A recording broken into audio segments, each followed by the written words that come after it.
William lay on the floor of the barn, engrossed in a book.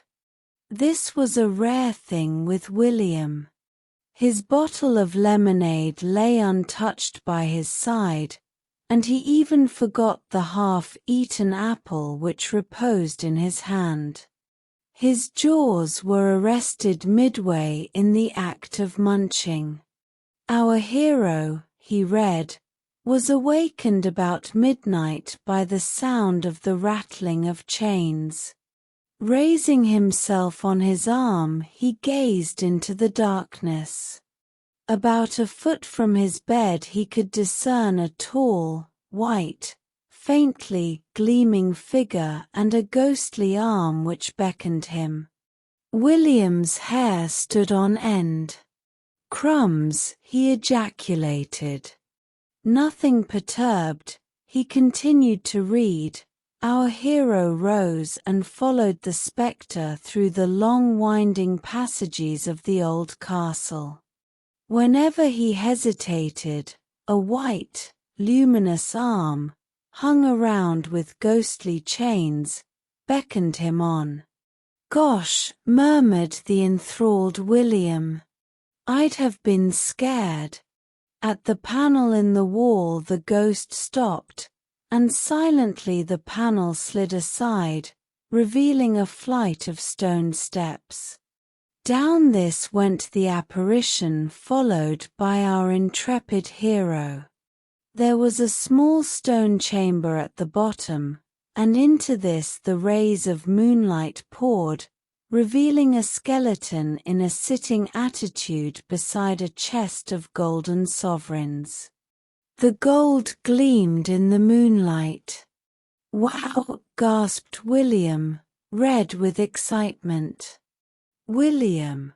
The cry came from somewhere in the sunny garden outside. William frowned sternly, took another bite of apple, and continued to read. Our hero gave a cry of astonishment. "Yeah, I'd have done that all right," agreed William. "William!" "Oh, shut up," called William, irritably, thereby revealing his hiding place. His grown-up sister, Ethel, appeared in the doorway. "Mother wants you," she announced. "Well, I cannot come. I'm busy," said William, coldly, taking a draught of lemonade and returning to his book. "Cousin Mildred's come," continued his sister. William raised his freckled face from his book. "Well, I cannot help that, can I?" he said, with the air of one arguing patiently with a lunatic. Ethel shrugged her shoulders and departed. "He's reading some old book in the barn," he heard her announce, and he says. Here he foresaw complications and hastily followed her. "Well, I'm coming, aren't I?" he said, "as fast as I can." Cousin Mildred was sitting on the lawn. She was elderly and very thin and very tall, and she wore a curious, long, shapeless garment of green silk with a golden belt. "Dear child," she murmured, taking the grimy hand that William held out to her in dignified silence. He was cheered by the sight of tea and hot cakes. Cousin Mildred ate little but talked much. "I'm living in hopes of a psychic revelation, dear," she said to William's mother. "In hopes? I've heard of wonderful experiences, but so far none, alas, have befallen me. Automatic writing I have tried, but any communication the spirits may have sent me that way remained illegible, quite illegible." She sighed. William eyed her with scorn while he consumed reckless quantities of hot cakes. I would love to have a psychic revelation, she sighed again. Yes, dear, murmured Mrs. Brown, mystified. William, you've had enough. Enough, said William, in surprise. Why, I've only had. He decided hastily against exact statistics and in favor of vague generalities. I've only had hardly any, he said, aggrievedly. You've had enough, anyway, said Mrs. Brown firmly. The martyr rose, pale but proud. Well, can I go then, if I cannot have any more tea? There's plenty of bread and butter. I don't want bread and butter, he said, scornfully. Dear child, murmured Cousin Mildred, vaguely, as he departed. He returned to the story and lemonade and apple, and stretched himself happily at full length in the shady barn. But the ghostly visitor seemed to be fading away, and with a soft sigh was gone. Our hero, with a start of surprise, realized that he was alone with the gold and the skeleton. For the first time he experienced a thrill of cold fear and slowly retreated up the stairs before the hollow and, as it seemed, vindictive stare of the grinning skeleton. I wonder what he was grinning at, said William. But to his horror the door was shut, the panel had slid back. He had no means of opening it. He was imprisoned on a remote part of the castle, where even the servants came but rarely, and at intervals of weeks. Would his fate be that of the man whose bones gleamed white in the moonlight? Crumbs, said William, earnestly. Then a shadow fell upon the floor of the barn, and Cousin Mildred's voice greeted him. So you're here, dear? I'm just exploring your garden and thinking. I like to be alone. I see that you are the same, dear child. I'm reading, said William, with icy dignity. Dear boy, won't you come and show me the garden and your favorite nooks and corners? William looked at her thin, vague, amiable face, and shut his book with a resigned sigh. All right, he said. He conducted her in patient silence round the kitchen garden and the shrubbery. She looked sadly at the house, with its red brick, uncompromisingly modern appearance. William, I wish your house was old, she said, sadly. William resented any criticism of his house from outsiders. Personally, he considered newness in a house an attraction, but, if anyone wished for age, then old his house should be. Old, he ejaculated. Huh. I guess it's old enough. Oh, is it? She said, delighted. Restored recently, I suppose? Agreed William, nodding. Oh, I'm so glad. I may have some psychic revelation here, then? Oh yes, said William, judicially. I shouldn't wonder. William, have you ever had one? Well, said William, guardedly, I don't know. His mysterious manner threw her into a transport. Of course not to anyone. But to me, I'm one of the sympathetic. To me you may speak freely, William. William, feeling that his ignorance could no longer be hidden by words, maintained a discreet silence. To me it shall be sacred, William. I will tell no one, not even your parents. I believe that children see clouds of glory and all that, vaguely, with your unstained childish vision. I'm 11, put in William indignantly. You see things that to the wise are sealed. Some manifestation, some spirit, some ghostly visitor. Oh, said William, suddenly enlightened, you talking about ghosts?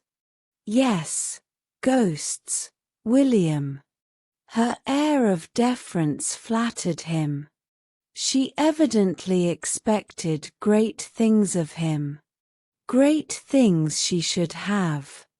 At the best of times with William, imagination was stronger than cold facts. He gave a short laugh. Oh, ghost. Yes, I've seen some of them. I guess I have. Her face lit up. Will you tell me some of your experiences, William? She said, humbly. Well, said William, loftily, you won't go talking about it, will you? Oh, no. Well, I've seen them, you know. Chains and all. And skeletons. And ghostly arms beckoning and all that. William was enjoying himself. He walked with a swagger.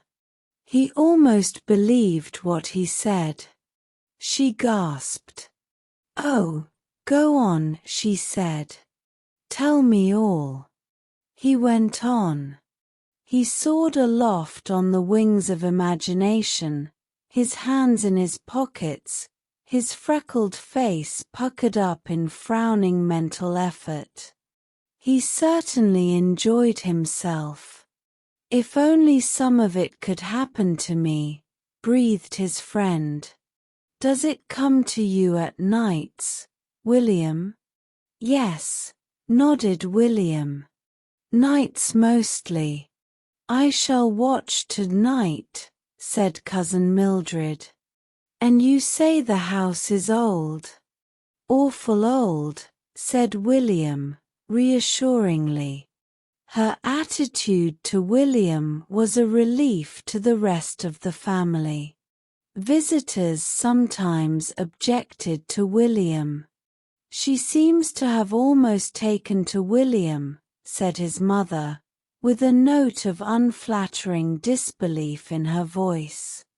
William was pleased yet embarrassed by her attentions. It was a strange experience to him to be accepted by a grown-up as a fellow being. She talked to him with interest and a certain humility. She bought him sweets and seemed pleased that he accepted them. She went for walks with him, and evidently took his constrained silence for the silence of depth and wisdom. Beneath his embarrassment, he was certainly pleased and flattered. She seemed to prefer his company to that of Ethel.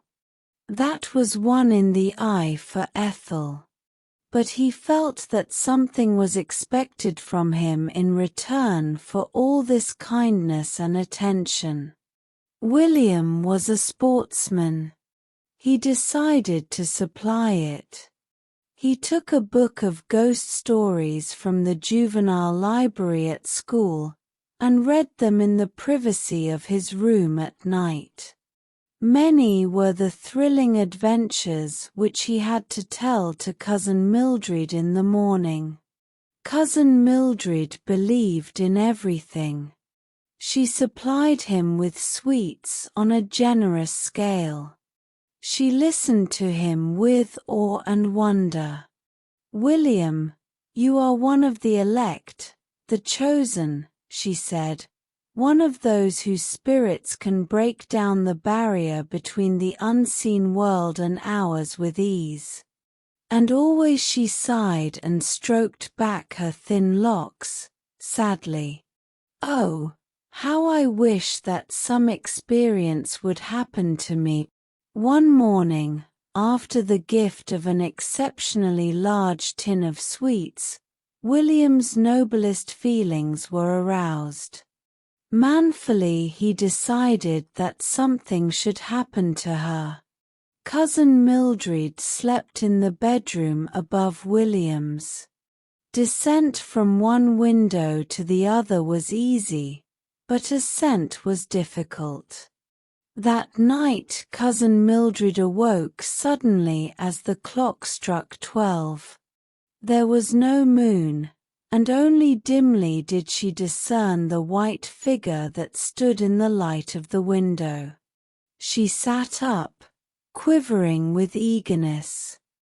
Her short, thin little pigtail stuck out horizontally from her head. Her mouth was wide open. "Oh," she gasped. The white figure moved a step forward and coughed nervously. Cousin Mildred clasped her hands. "Speak," she said, in a tense whisper. "Oh, speak. Some message. Some revelation." William was speechless. None of the ghosts he had read of had spoken. They had rattled and groaned and beckoned, but they had not spoken. He tried groaning and emitted a sound faintly reminiscent of a sea-sick voyager. "Oh, speak," pleaded Cousin Mildred. Evidently speech was a necessary part of this performance. William wondered whether ghosts spoke English or a language of their own. He inclined to the latter view and nobly took the plunge. "Honk, yonk, ponk," he said, firmly. Cousin Mildred gasped in wonder. "Oh, explain," she pleaded, ardently. "Explain in our poor human speech. Some message." William took fright. It was all turning out to be much more complicated than he had expected. He hastily passed through the room and out of the door, closing it noisily behind him. As he ran along the passage came a sound like a crash of thunder. Outside in the passage were Cousin Mildred's boots, William's father's boots, and William's brother's boots, and into these charged William in his headlong retreat.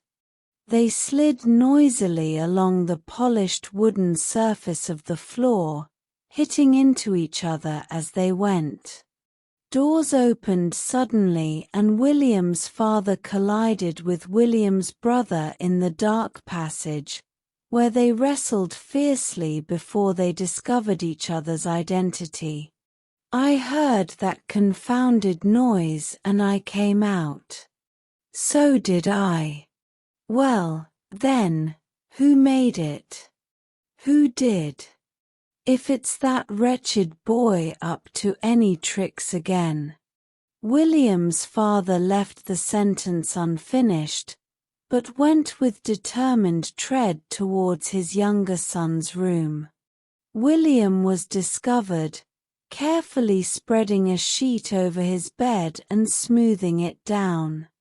Mr. Brown, roused from his placid slumbers, was a sight to make a brave man quail, but the glance that William turned upon him was innocent and sweet.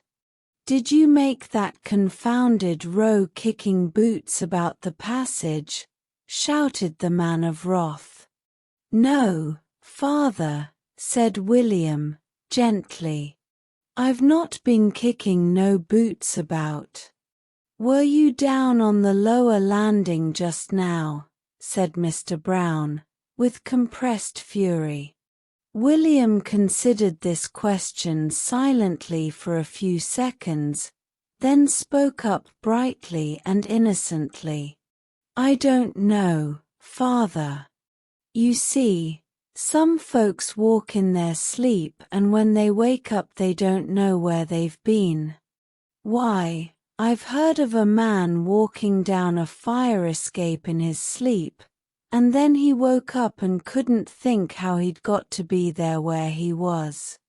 You see, he didn't know he'd walked down all them steps sound asleep, and— Be quiet, thundered his father. What in the name of what on earth are you doing making your bed in the middle of the night? Are you insane? William, perfectly composed, tucked in one end of his sheet. No, father, I'm not insane. My sheet just fell off me in the night and I got out to pick it up. I must have been a bit restless, I suppose. Sheets come off easy when folks is restless in bed, and they don't know anything about it till they wake up just same as sleepwalking. Why, I've heard of folks. Be quiet. At that moment William's mother arrived, placid as ever, in her dressing gown, carrying a candle. Look at him, said Mr. Brown, pointing at the meek-looking William. He plays football up and down the passage with the boots all night and then he begins to make his bed. He's mad. William turned his calm gaze upon him. I wasn't playing football with the boots, father, he said, patiently. Mrs. Brown laid her hand soothingly upon her husband's arm. You know, dear, she said, gently, a house is always full of noises at night. Basket chairs creaking. Mr. Brown's face grew purple. Basket chairs, he exploded, violently, but allowed himself to be led unresisting from the room. William finished his bed, making with his usual frown of concentration, then, lying down, fell at once into the deep sleep of childish innocence.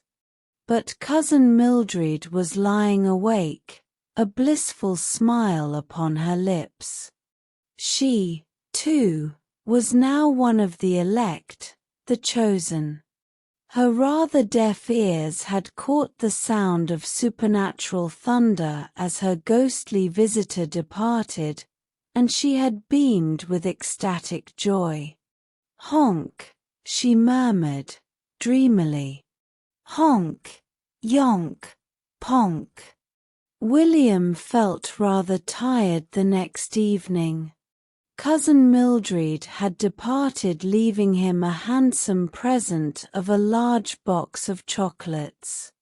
William had consumed these with undue haste in view of possible maternal interference. His broken night was telling upon his spirits. He felt distinctly depressed and saw the world through jaundiced eyes. It's a rotten world, he said, gloomily. I've took a lot of trouble over her and she goes and makes me feel sick with chocolates. Jumble wagged his tail, sympathetically. William was frankly bored. School always bored him. He disliked facts, and he disliked being tied down to detail, and he disliked answering questions. As a politician, a great future would have lain before him. William attended a mixed school because his parents hoped that feminine influence might have a mellowing effect upon his character. As yet the mellowing was not apparent. He was roused from his day dreams by a change in the voice of Miss Dewhurst, his form mistress. It was evident that she was not talking about the exports of England, a subject in which William took little interest any longer. "Children," she said brightly, "I want to have a little May Queen for the 1st of May. The rest of you must be her courtiers. I want you all to vote tomorrow. Put down on a piece of paper the name of the little girl you think would make the sweetest little queen, and the rest of you shall be her followers." "We're going to have a May Queen," remarked William to his family at dinner, "and I'm going to be a follower." His interest died down considerably when he discovered the meaning of the word follower. "Isn't it no sort of animal at all?" he asked indignantly. "Well, I'm not going to be in it, then," he said when he heard that it was not. The next morning Evangeline Fish began to canvass for votes methodically. Evangeline Fish was very fair, and was dressed always in that shade of blue that shrieks aloud to the heavens and puts the skies to shame. She was considered the beauty of the form. "I'll give you 2 bull's eyes if you'll vote for me," she said to William. "2," said William with scorn. "6," she bargained. "All right," he said, "you can give me 6 bull's eyes if you want. There's nothing to stop you giving me 6 bull's eyes if you want, is there? Not that I know of. But you'll have to promise to put down my name on the paper if I give you 6 bull's eyes," she said suspiciously. "All right," said William. "I can easy promise that." Whereupon she handed over the 6 bull's eyes. William returned one as being under regulation size, and waited frowning till she replaced it by a larger one. "Now, you've promised," said Evangeline Fish. "They'll make you ill and die if you break your promise on them." William kept his promise with true political address.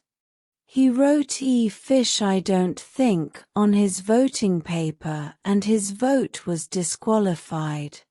But Evangeline Fish was elected May Queen by an overwhelming majority. She was, after all, the beauty of the form and she always wore blue. And now she was to be May Queen. Her prestige was established forever. "Little angel," murmured the elder girls. The small boys fought for her favors. William began to dislike her intensely. Her voice, and her smile, and her ringlets, and her blue dress began to jar upon his nerves. And when anything began to jar on William's nerves, something always happened. It was not till about a week later that he noticed Bettine Franklin. Bettine was small and dark. There was nothing angelic about her. William had noticed her vaguely in school before and had hardly looked upon her as a distinct personality. But one recreation in the playground he stood leaning against the wall by himself, scowling at Evangeline Fish. She was surrounded by a crowd of admirers, and was talking to them in her angelic voice. "I'm going to be dressed in white with a blue sash.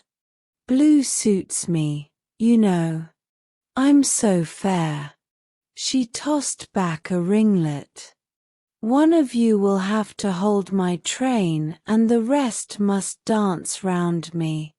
I'm going to have a crown," and she turned round in order to avoid the scowling gaze of William in the distance. William had discovered that his scowl annoyed her, and since then had given it little rest. But there was no satisfaction in scowling at the back of her well-curled head, so he relaxed his scowl and let his gaze wander round the playground. And it fell upon Bettine. Bettine was also standing by herself and gazing at Evangeline Fish. But she was not scowling. She was looking at Evangeline Fish with wistful envy. For Evangeline Fish was angelic and a May Queen, and she was neither of these things. William strolled over and lolled against the wall next to her. "Hello," he said, without looking at her, for this change of position had brought him again within range of Evangeline Fish's eye, and he was once more simply one concentrated scowl.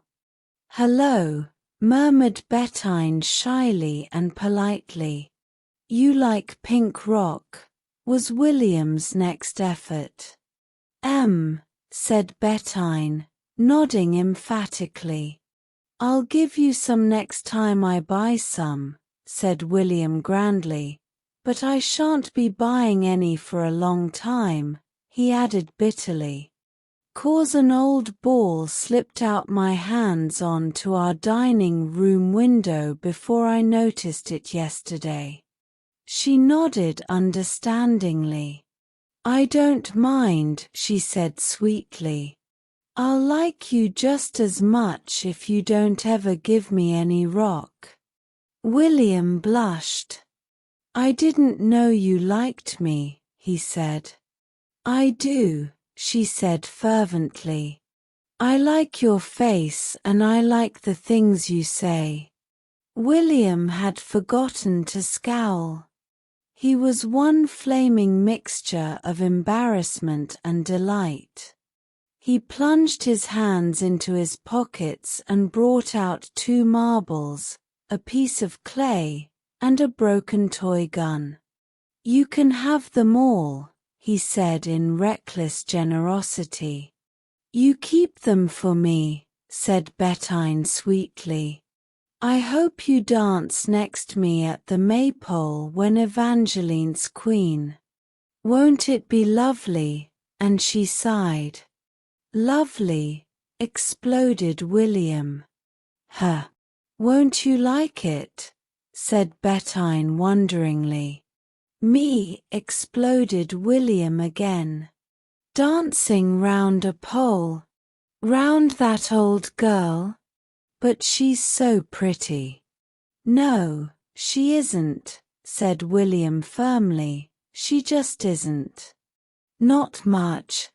I don't like her nasty shiny hair, and I don't like her nasty blue clothes, and I don't like her nasty face, and I don't like her nasty white shoes, nor her nasty necklaces, nor her nasty squeaky voice." He paused. Bettine drew a deep breath. "Go on some more," she said. "I like listening to you." "Do you like her?" said William. "No. She's awful greedy." "Did you know she was awful greedy?" "I can believe it," said William. "I can believe anything of anyone what talks in that squeaky voice. Just watch her when she's eating cakes. She goes on eating and eating and eating. She'll bust and die one day then," prophesied William solemnly, "and I shan't be sorry. But she'll look ever so beautiful when she's a May Queen." "You'd look nicer," said William. Bettine's small pale face flamed. "Oh no," she said. "Would you like to be a May Queen?" "Oh, yes," she said. Said William, and returned to upsetting Evangeline Fish by his steady concentrated scowl. The next day he had the opportunity of watching her eating cakes. They met at the birthday party of a mutual classmate, and Evangeline Fish took her stand by the table and consumed cakes with a perseverance and determination worthy of a nobler cause. William accorded her a certain grudging admiration. Not once did she falter or faint. Iced cakes, cream cakes, pastries melted away before her, and never did she lose her ethereal angelic appearance. Tight golden ringlets, blue eyes, faintly flushed cheeks, vivid pale blue dress remained immaculate and unruffled, and still she ate cakes. William watched her in amazement, forgetting even to scowl at her. Her capacity for cakes exceeded even William's, and his was no mean one. They had a rehearsal of the maypole dance and crowning the next day. "I want William Brown to hold the Queen's train," said Miss Dewhurst. "Me?" ejaculated William in horror. "Do you mean me?" "Yes, dear. It's a great honor to be asked to hold little Queen Evangeline's train. I'm sure you feel very proud. You must be her little courtier." Said William, transferring his scowl to Miss Dewhurst. Evangeline beamed. She wanted William's admiration. William was the only boy in the form who was not her slave. She smiled at William sweetly. "I'm not good at holding trains," said William. "I don't like holding trains. I've never been taught about holding trains. I might do it wrong on the day and spoil it all. I shan't /X92T like to spoil it all," he added virtuously. "Oh, we'll have heaps of practices," said Miss Dewhurst brightly. As he was going, Bettine pressed a small apple into his hand. "A present for you," she murmured. "I saved it from my dinner." He was touched. "I'll give you something tomorrow," he said, adding hastily, "if I can find anything." They stood in silence till he had finished his apple.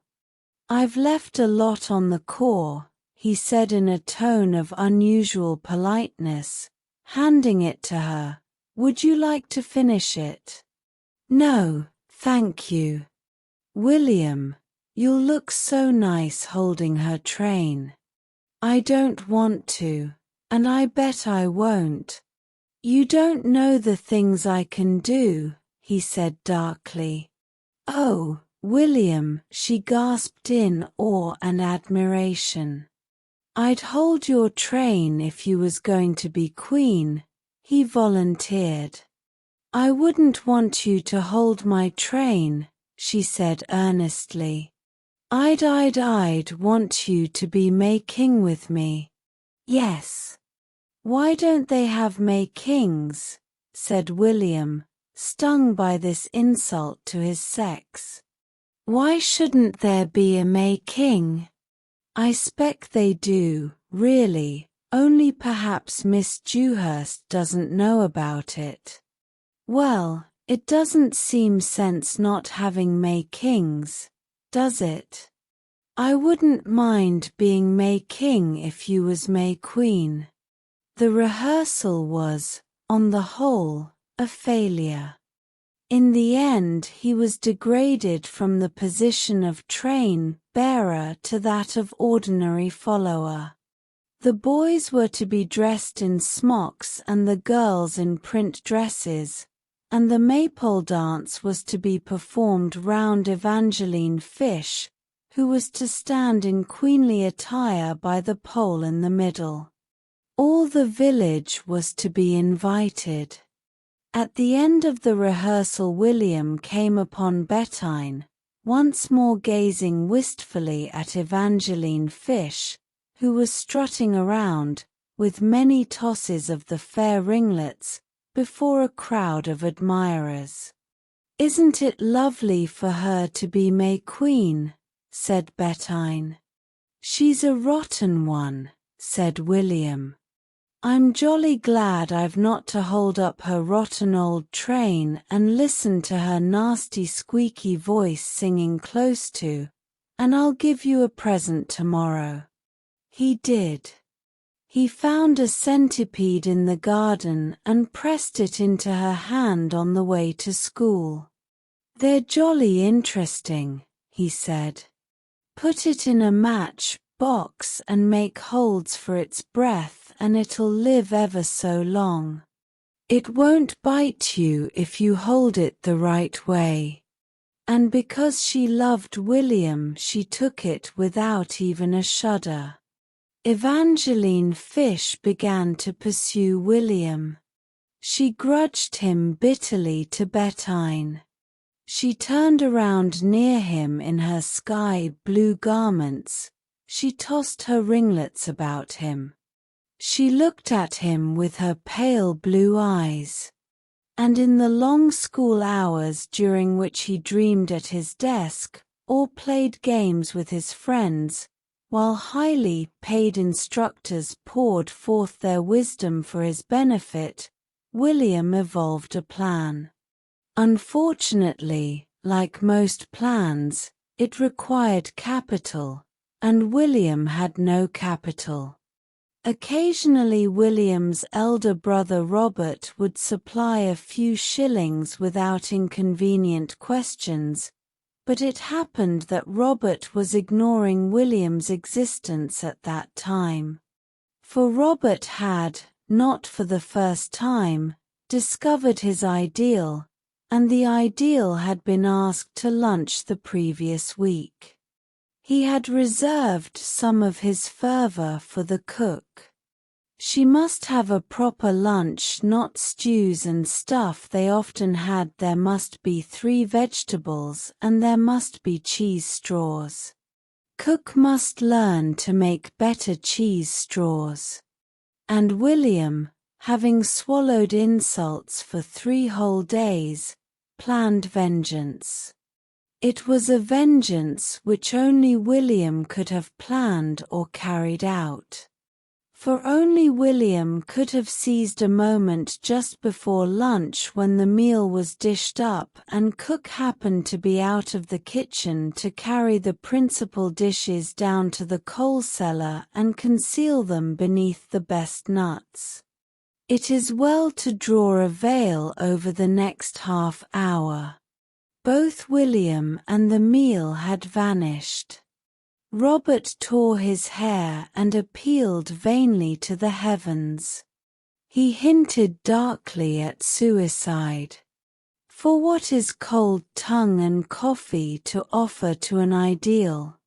The meal was discovered during the afternoon in its resting place and given to William's mongrel, Jumble, who crept about during the next few days in the agonies of stomachache. Robert had bitterly demanded of William why he went about the world spoiling people's lives and ruining their happiness. Whence it came that William, optimist though he was, felt that any appeal to Robert for funds would be inopportune, to say the least of it. But Providence was on William's side for once. An old uncle came to tea and gave William 5 shillings. "Going to dance at a maypole, I hear," he chuckled. "Perhaps," was all William said. His family were relieved by his meekness with regard to the May Day festival. Sometimes William made such a foolish fuss about being dressed up and performing in public. "You know, dear," said his mother, "it's a dear old festival, and quite an honor to take part in it, and a smock is quite a nice manly garment." "Yes, mother," said William. The day was fine, a real May day. The maypole was fixed up in the field near the school, and the little performers were to change in the schoolroom. William went out with his brown paper parcel of stage properties under his arm and stood gazing up the road by which Evangeline Fish must come to the school. For Evangeline Fish would have to pass his gate. Soon he saw her, her pale blue radiant in the sun. "Hello," he greeted her. She smiled shyly. She had won him at last. "Waiting to walk to the school with me, William," she said. He still loitered. "You're awful early." "Am I? I thought I was late." "I meant to be late." "I don't want to be too early. I'm the most important person, and I want to walk in after the others, then they'll all look at me." She tossed her tightly wrought curls. "Come into our old shed a minute," said William. "I've got a present for you." She blushed and looked at him. "Oh, William," she said, and followed him into the wood shed. "Look," he said. His uncle's 5 shillings had been well expended. Rows of cakes lay round the shed, pastries, and sugar cakes, and iced cakes, and currant cakes. "Have a lot," said William. "They're all for you. Go on. Eat them all. You can eat and eat and eat. There's lots and lots of time, and they cannot begin without you, can they?" "Oh, William," she said.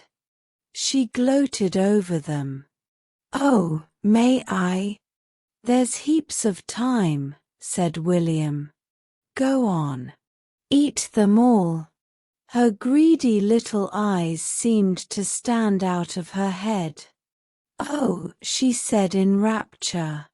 She sat down on the floor and began to eat, lost to everything but icing and currants and pastry.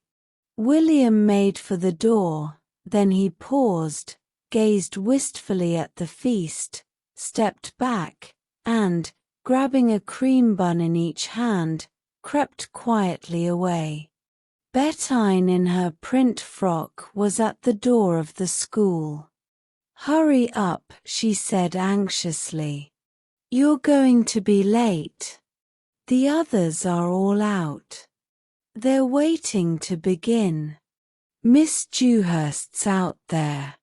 They're all come but you and the Queen. I stayed 'cause you asked me to stay to help you." He came in and shut the door. "You're going to be May Queen," he announced firmly. "Me?" she said in amazement. "Yes. And I'm going to be king." He unwrapped his parcel. "Look," he said. He had ransacked his sister's bedroom. Once Ethel had been to a fancy dress dance as a fairy. Over Bettine's print frock he drew a crumpled gauze slip with wings, torn in several places. On her brow he placed a shining crown. And she quivered with happiness. "Oh, how lovely," she said. "How lovely. How lovely." His own preparations were simpler. He tied a red sash that he had taken off his sister's hat over his right shoulder and under his left arm on the top of his smock. Then he took a piece of burnt cork from his parcel and solemnly drew a fierce and military moustache upon his cheek and lip. To William no kind of drama was complete without a corked moustache. Then he took Bettine by the hand and led her out to the maypole. The dancers were all waiting holding the ribbons. The audience was assembled and a murmur of conversation was rising from it. It ceased abruptly as William and Bettine appeared. William's father, mother, and sister were in the front row. Robert was not there. Robert had declined to come to anything in which that little wretch was to perform. He'd jolly well had enough of that little wretch to last his lifetime. Thank you very much. William and Bettine stepped solemnly hand in hand upon the little platform which had been provided for the May Queen. Miss Dewhurst, who was chatting amicably to the parents till the last of her small performers should appear, seemed suddenly turned to stone, with mouth gaping and eyes wide. The old fiddler, who was rather short-sighted, struck up the strains, and the dancers began to dance. The audience relaxed, leaning back in their chairs to enjoy the scene. Miss Dewhurst was still frozen. There were murmured comments. How curious to have that boy there. A sort of attendant, I suppose. Yes, perhaps he's something allegorical. A sort of pageant. Good luck or something. It's not quite the sort of thing I expected, I must admit. What do you think of the Queen's dress? I always thought Miss Dewhurst had better taste. Rather tasteless, I call it. I think the moustache is a mistake. It gives quite a common look to the whole thing. I wonder who is meant to be. Pan, do you think? Uncertainly. Oh, no, nothing so pagan, I hope, said an elderly matron, horrified. He's that brown boy, you know. There always seems to be something queer about anything he's in. I've noticed it often.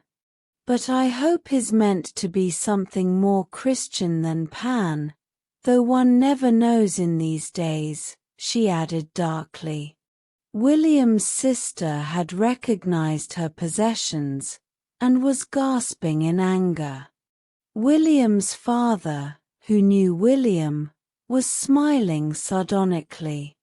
William's mother was smiling proudly. You're always running down William, she said to the world in general, but look at him now. He's got a very important part, and he said nothing about it at home. I call it very nice and modest of him. And what a dear little girl. Bettine, standing on the platform with William's hand holding hers and the maypole dancers dancing round her, was radiant with pride and happiness. And Evangeline Fish in the wood shed was just beginning the last currant cake. William was a scout. The fact was well known. There was no one within a 5-mile radius of William's home who did not know it. Sensitive old ladies had fled shuddering from their front windows when William marched down the street singing, the word is a euphemism, his scout songs in his strong young voice. Even the return of her cat a few weeks later did not remove the hostility from her gaze whenever it happened to rest upon William. William's family had welcomed the suggestion of William's becoming a scout. It will keep him out of mischief, they had said. They were notoriously optimistic where William was concerned. William's elder brother only was doubtful. You know what William is, he said, and in that dark saying much was contained. Things went fairly smoothly for some time. He took the scout's law of a daily deed of kindness in its most literal sense. He was to do one, and one only, deed of kindness a day. There were times when he forced complete strangers, much to their embarrassment, to be the unwilling recipients of his deed of kindness. There were times when he answered any demand for help with a cold, "No, I've done it today." He received with saint-like patience the eloquence of his elder sister when she found her silk scarf tied into innumerable knots. "Well, they're jolly good knots," was all he said. He had been looking forward to the holidays for a long time. He was to go under canvas at the end of the first week. The first day of the holidays began badly. William's father had been disturbed by William, whose room was just above and who had spent most of the night performing gymnastics as instructed by his scout master. No, he didn't say do it at nights, but he said do it. He said it would make us grow up strong men. "Don't you want me to grow up a strong man?" He's ever so strong and he did them.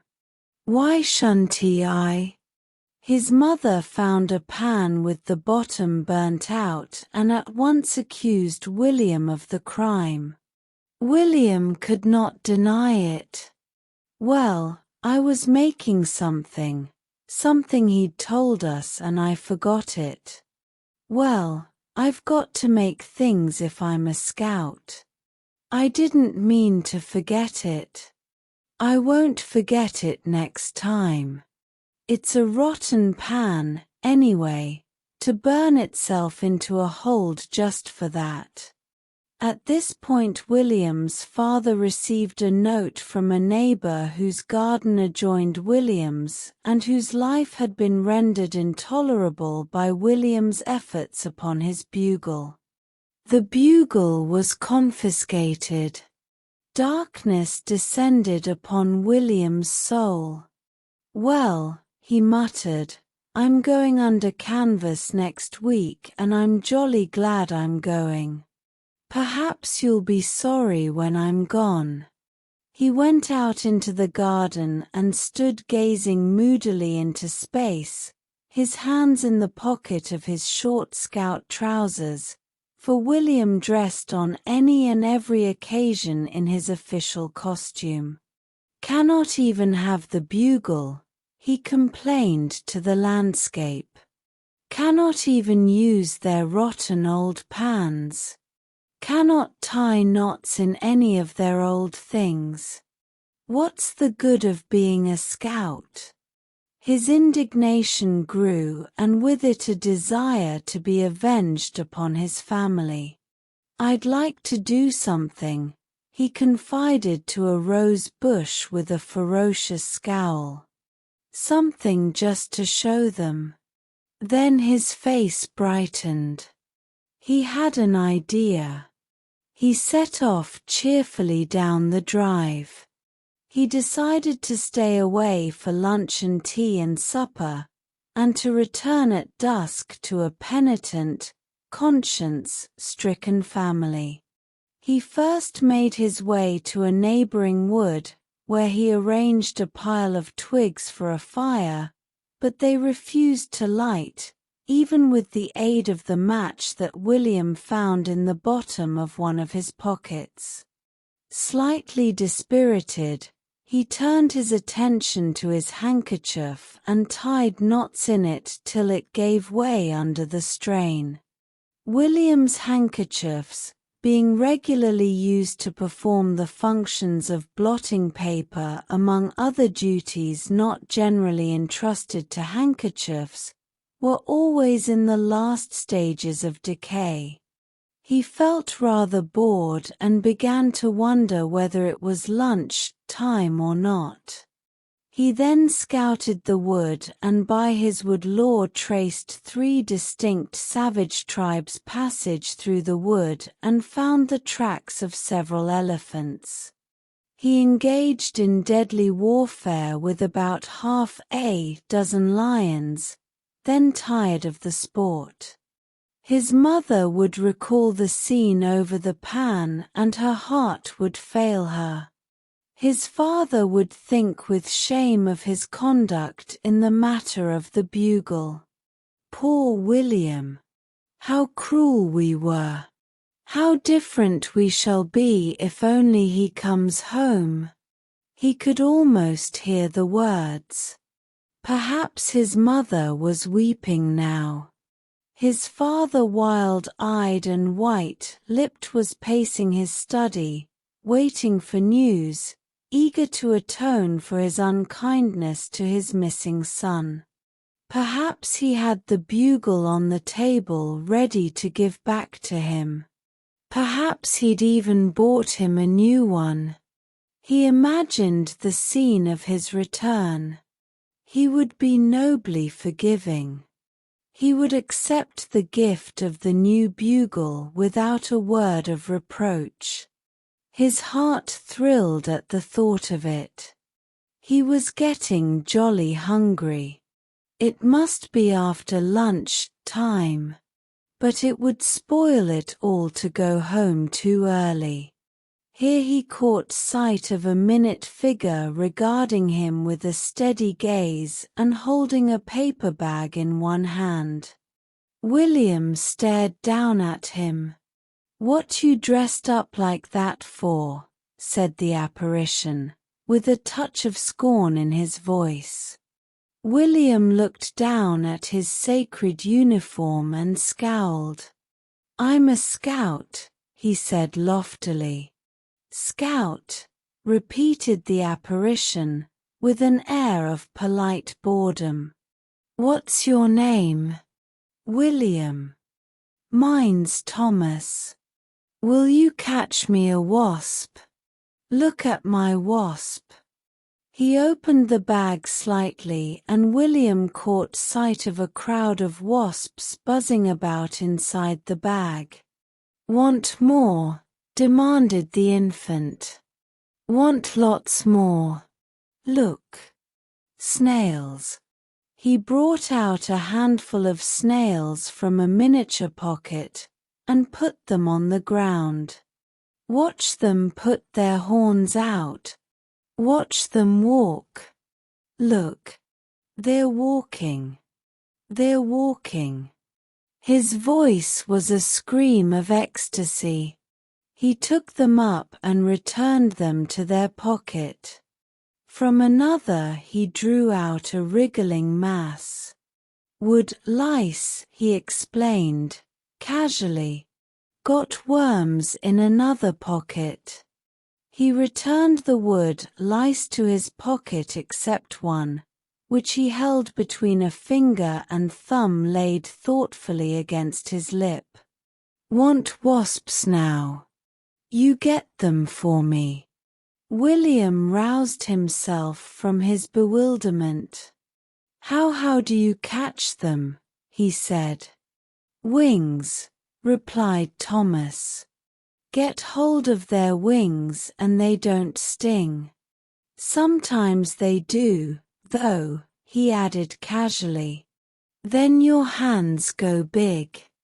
A wasp settled near him, and very neatly the young naturalist picked him up and put him in his paper prison. "Now you get one," he ordered William. William determined not to be beaten by this minute but dauntless stranger. As a wasp obligingly settled on a flower near him, he put out his hand, only to withdraw it with a yell of pain and apply it to his mouth. Oh, you," he said. "Crumbs." Thomas emitted a burst of laughter. "You stung," he said. "Did it sting you? Funny. William's expression of rage and pain was exquisite to him. "Come on, boy," he ordered at last. "Let's go somewhere else." William's bewildered dignity made a last stand. "You can go," he said. "I'm playing by myself." "All right," agreed Thomas. "You play by yourself and me play by myself, and we'll be together playing by ourselves." He set off down a path, and meekly William followed. "It must be jolly late, almost tea time." "I'm hungry," said Thomas suddenly. "Give me some breakfast." "I haven't got any," said William irritably. "Well, find some," persisted the infant. "I cannot. There isn't any to find." "Well, buy some." "I haven't any money." "Well, buy some money." Goaded, William turned on him. "Go away," he bellowed. Thomas's blue eyes, beneath a mop of curls, met his coldly. "Don't talk so loud," he said sternly. "There's some blackberries there. You can get me some blackberries." William began to walk away, but Thomas trotted by his side. "There," he persisted. "Just where I'm pointing. Lovely great big huge ones. Get them for my breakfast." Reluctantly the scout turned to perform his deed of kindness. Thomas consumed blackberries faster than William could gather them. "Up there," he commanded. "No, the one right up there I want. I want it quick, I've eaten all the others." William was scratched and breathless, and his shirt was torn when at last the hungry Thomas was satisfied. Then he had a little refreshment himself, while Thomas turned out his pockets. "I'll let them go now," he said. One of his wood lice, however, stayed motionless where he put it. "What's the matter with it?" said William, curiously. "I expect Ms. the matter with it," said Thomas succinctly. "Now, get me some little fishes, and tadpoles, and water things," he went on cheerfully. William turned round from his blackberry bush.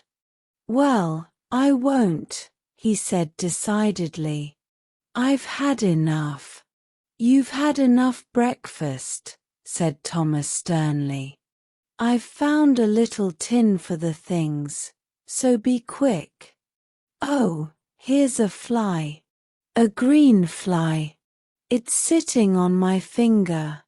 Does it like me 'cause it's sitting on my finger?" "No," said William, turning a purple, stained face round scornfully.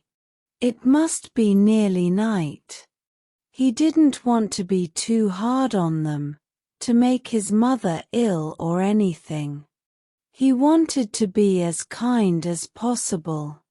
He'd forgive them at once when he got home.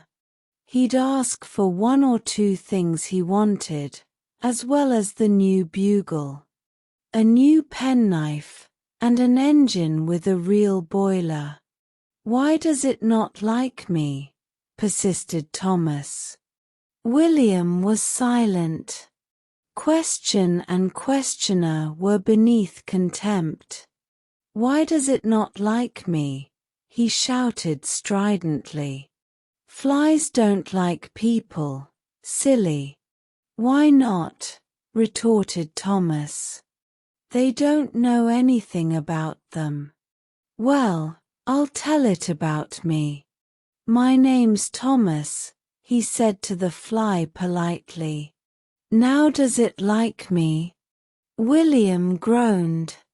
But the fly had now vanished, and Thomas once more grew impatient. "Come on," he said. "Come on and find things for me." William's manly spirit was by this time so far broken that he followed his new acquaintance to a neighboring pond, growling threateningly but impotently. "Now," commanded his small tyrant, "take off your boots and stockings and go and find things for me." "Take off yours," growled William, "and find things for yourself." "No," said Thomas, "crocodiles might be there and bite my toes. If you don't go in, I'll scream and scream and scream." William went in. He walked gingerly about the muddy pond. Thomas watched him critically from the bank. "I don't like your hair," he said confidingly. William growled. He caught various small swimming objects in the tin, and brought them to the bank for inspection. "I want more than that," said Thomas calmly. "Well, you won't get it," retorted William. He began to put on his boots and stockings, wondering desperately how to rid himself of his unwanted companion. But fate solved the problem. With a loud cry, a woman came running down the path. "Tommy," she said.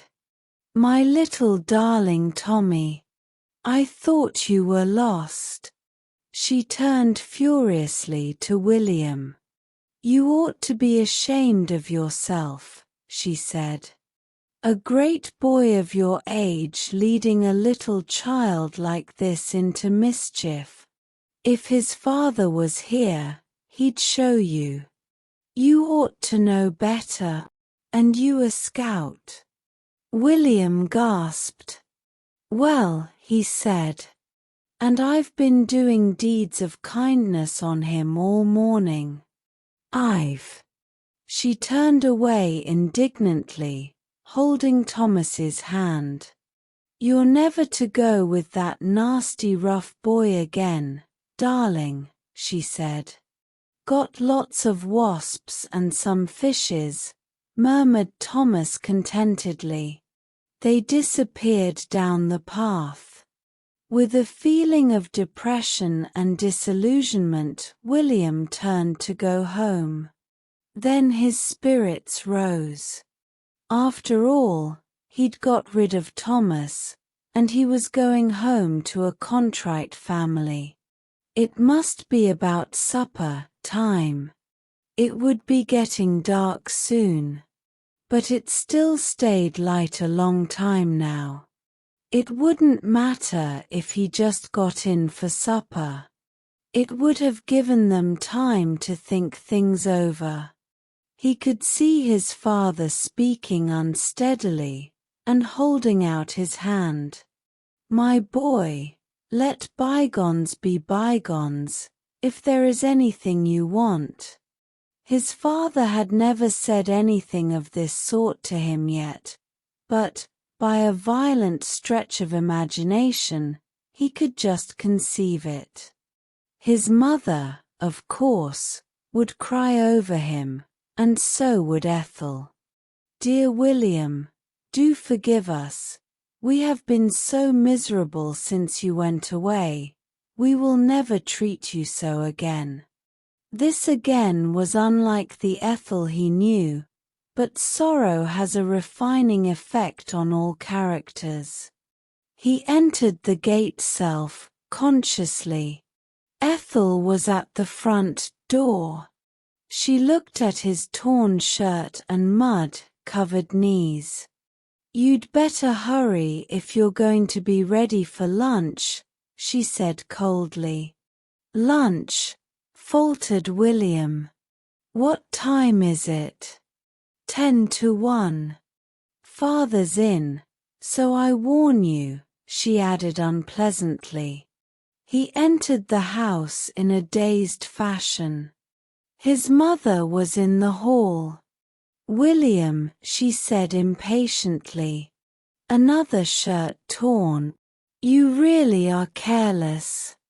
You'll have to stop being a scout if that's the way you treat your clothes. And look at your knees." Pale and speechless, he went towards the stairs. His father was coming out of the library smoking a pipe. He looked at his son grimly.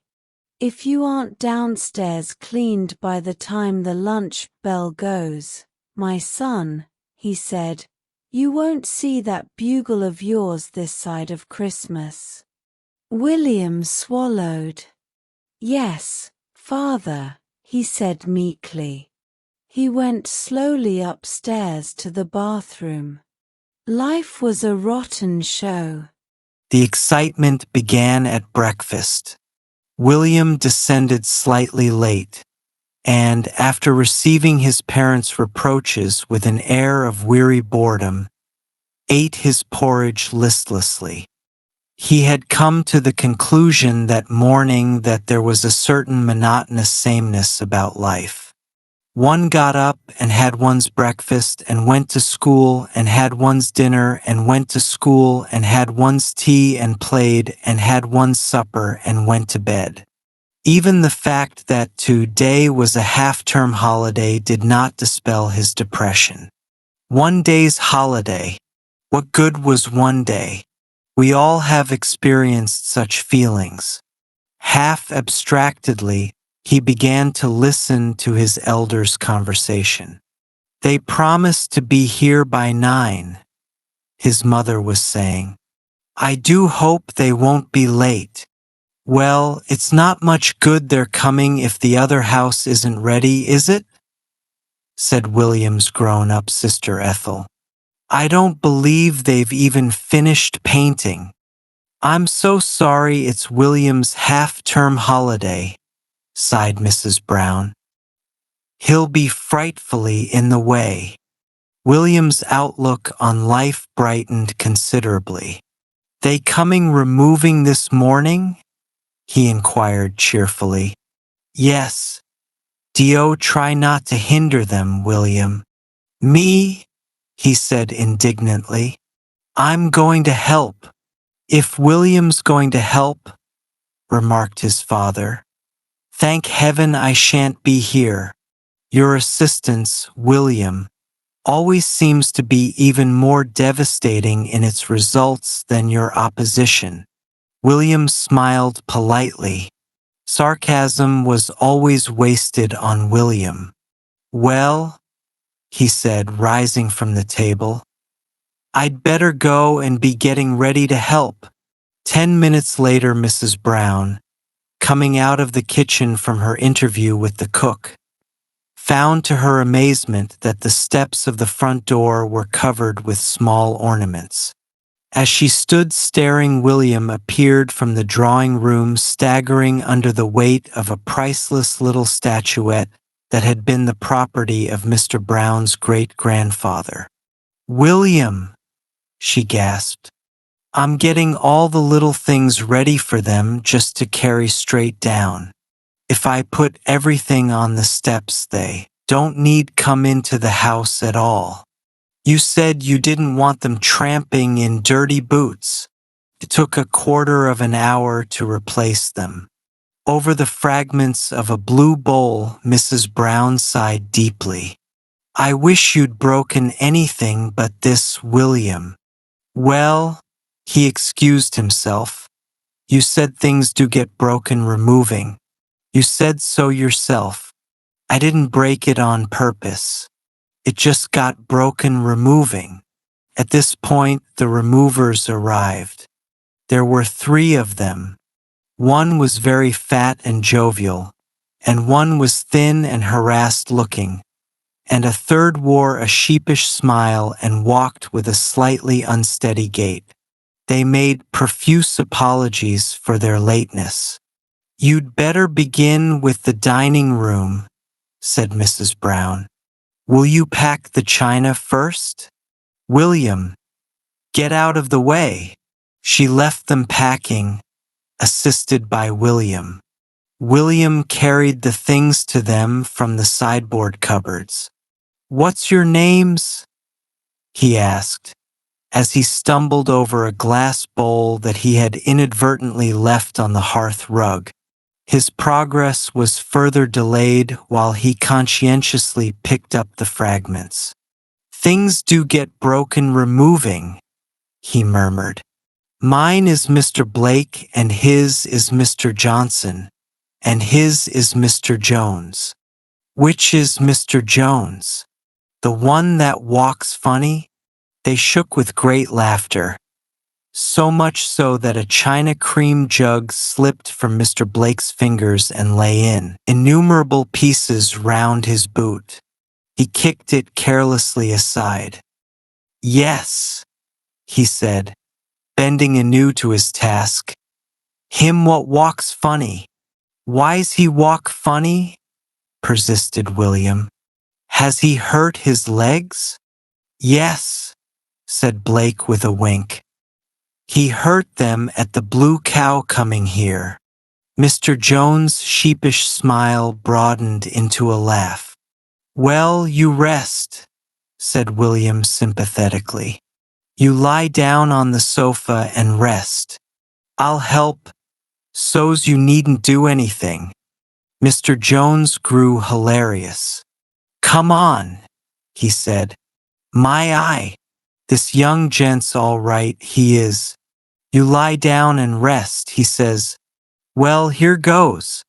To the huge delight of his companions, he stretched himself at length upon the Chesterfield and closed his eyes. William surveyed him with pleasure. "That's right," he said.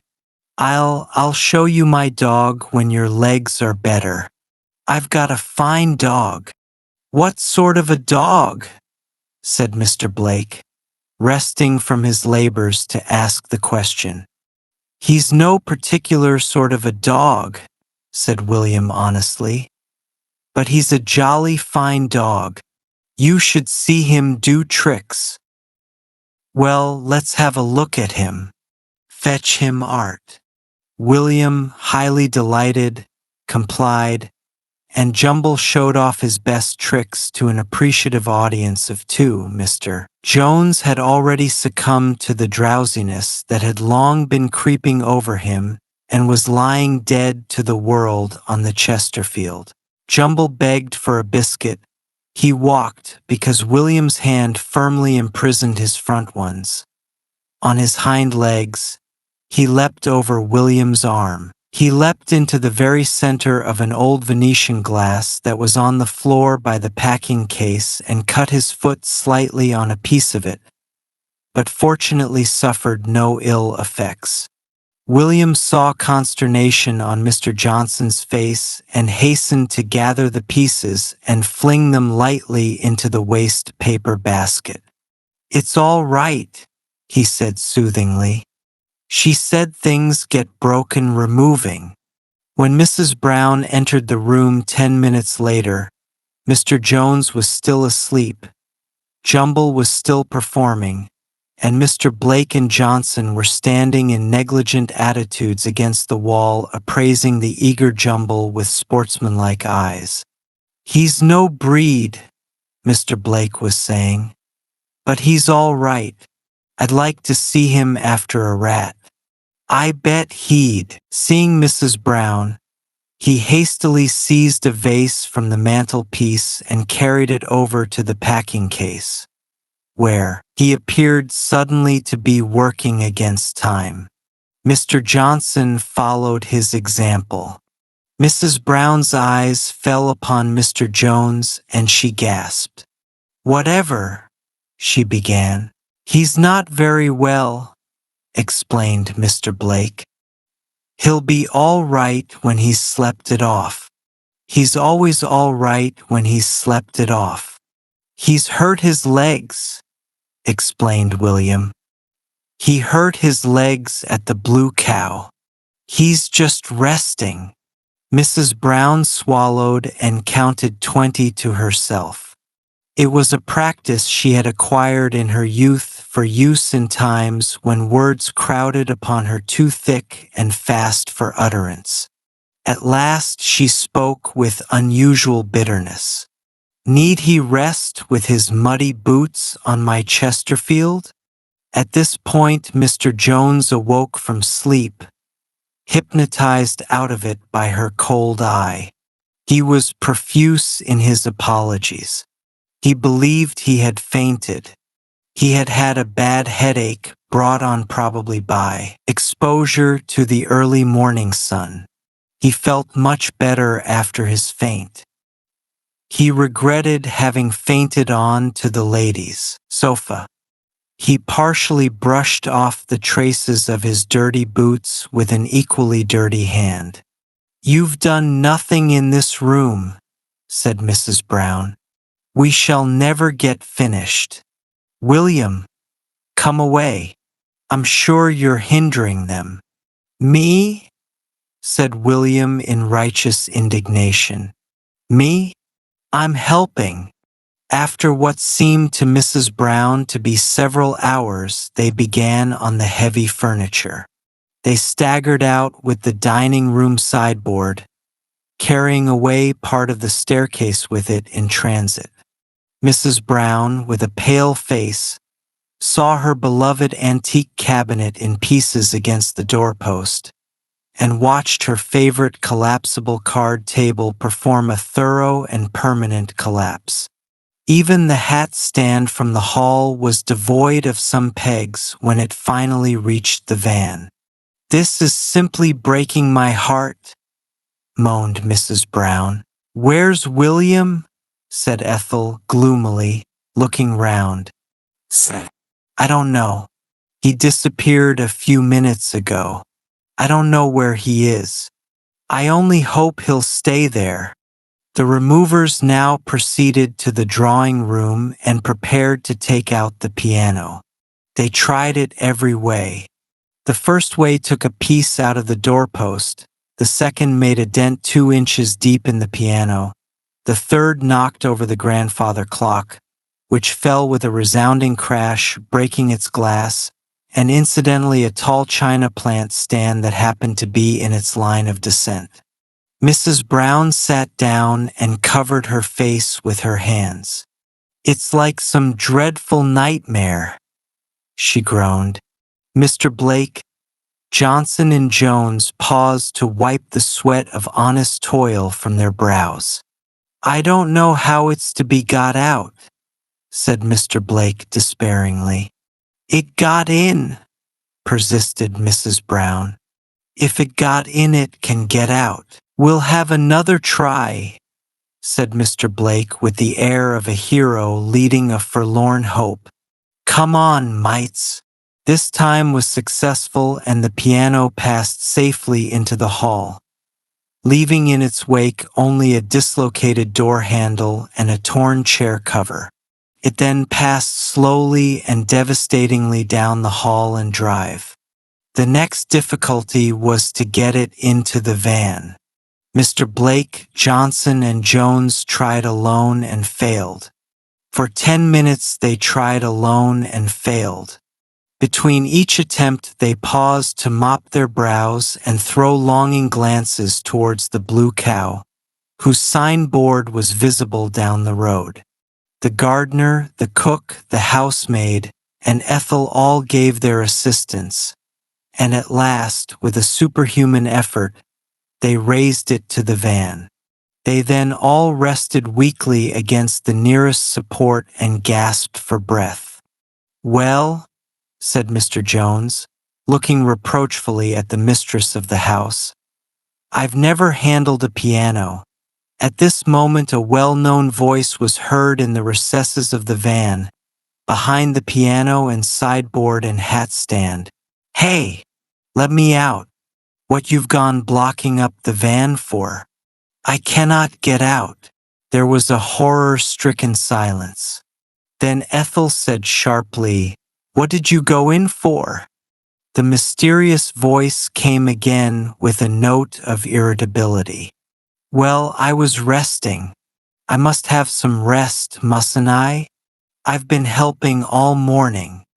Well, couldn't you see we were putting things in? The unseen presence spoke again. No, I cannot. I wasn't looking. You cannot get out, William, said Mrs. Brown desperately. We cannot move everything again. You must just stop there till it's unpacked. We'll try to push your lunch into you. There was determination in the voice that answered, I want to get out. I'm going to get out. There came tumultuous sounds, the sound of the ripping of some material, of the smashing of glass, and of William's voice softly ejaculating, Crumbs! That old-looking glass getting in the way. You'd better take out the piano again, said Mrs. Brown wanly. It's the only thing to do. With straining and efforts and groans and a certain amount of destruction, the piano was eventually lowered again to the ground. Then the sideboard and hat stand were moved to one side, and finally there emerged from the struggle William and Jumble. Jumble's coat was covered with little pieces of horsehair, as though from the interior of a chair. William's jersey was torn from shoulder to hem. He looked stern and indignant. A nice thing to do, he began bitterly. Shutting me up in that old van. How'd you expect me to breathe? Shut in with old bits of furniture. Folks cannot live without air, can they? A nice thing if you'd found me dead. Emotion had deprived his audience of speech for the time being. With a certain amount of dignity, he walked past them into the house, followed by Jumble. It took another quarter of an hour to replace the piano. As they were making the final effort, William came out of the house. Here, I'll help, he said, and laid a finger on the side. His presence rather hindered their efforts, but they succeeded in spite of it. William, however, was under the impression that his strength alone had wrought the miracle. He put on an outrageous swagger. I'm jolly strong, he confided to Mr. Blake. I'm stronger than most folk. Here the removers decided that it was time for their midday meal and retired to consume it in the shady back garden. All except Mr. Jones, who said he would go down the road for a drink of lemonade. William said that there was lemonade in the larder and offered to fetch it, but Mr. Jones said hastily that he wanted a special sort.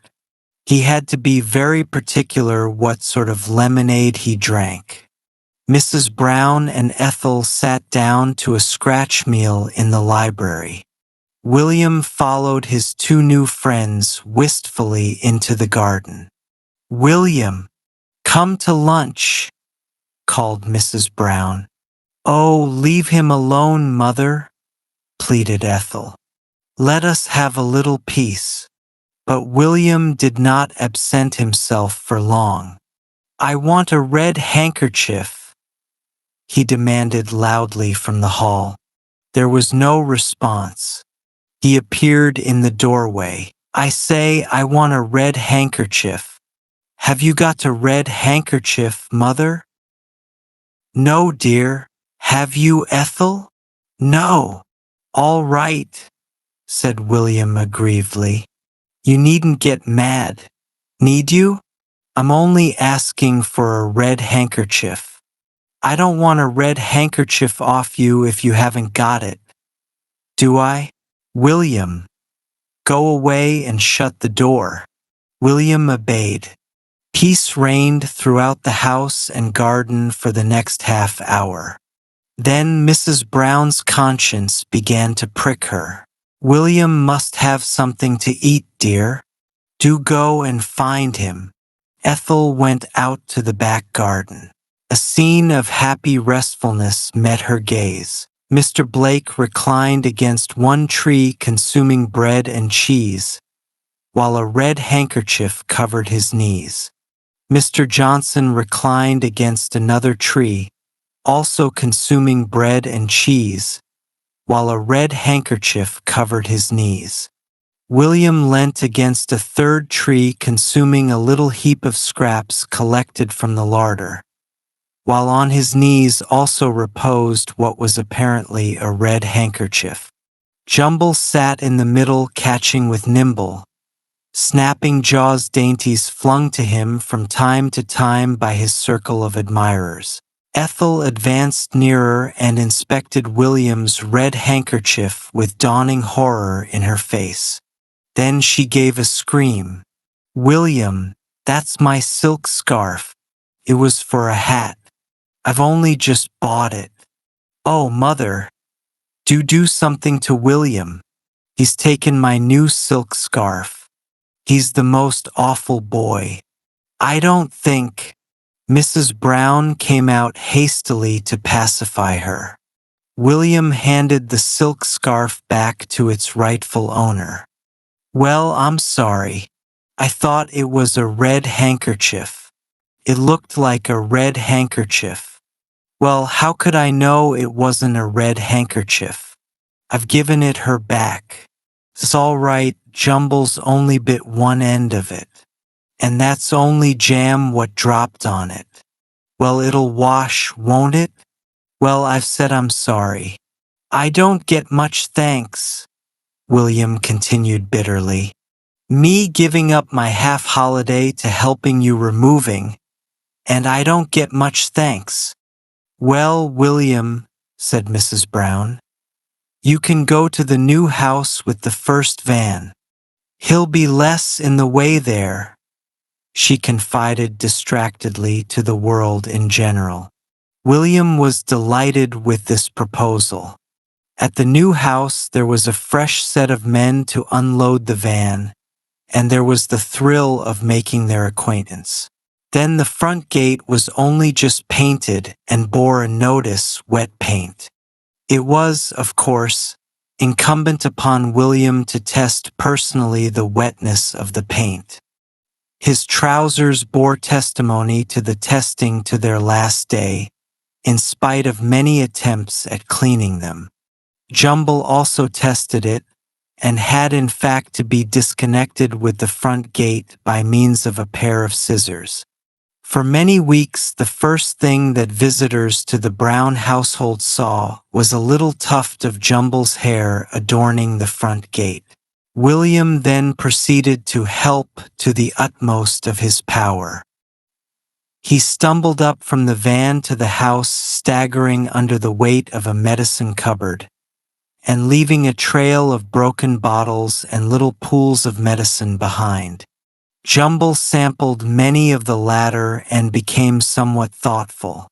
It was found that the door of a small bedroom at the top of the stairs was locked, and this fact, added to Mr. Jones' failure to return from his lemonade, rather impeded the progress of the unpackers. "Break it open," suggested one. "Better not. Perhaps the key's inside," suggested another brightly. William had one of his brilliant ideas. "Tell you what I'll do," he said eagerly and importantly. "I'll climb up to the roof and get down the chimney and open it from the inside." They greeted the proposal with laughter. They did not know William.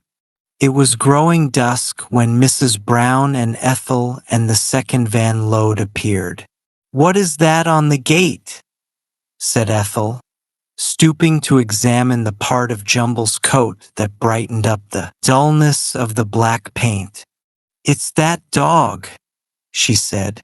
Then came a ghost-like cry, apparently from the heavens. "Mother!"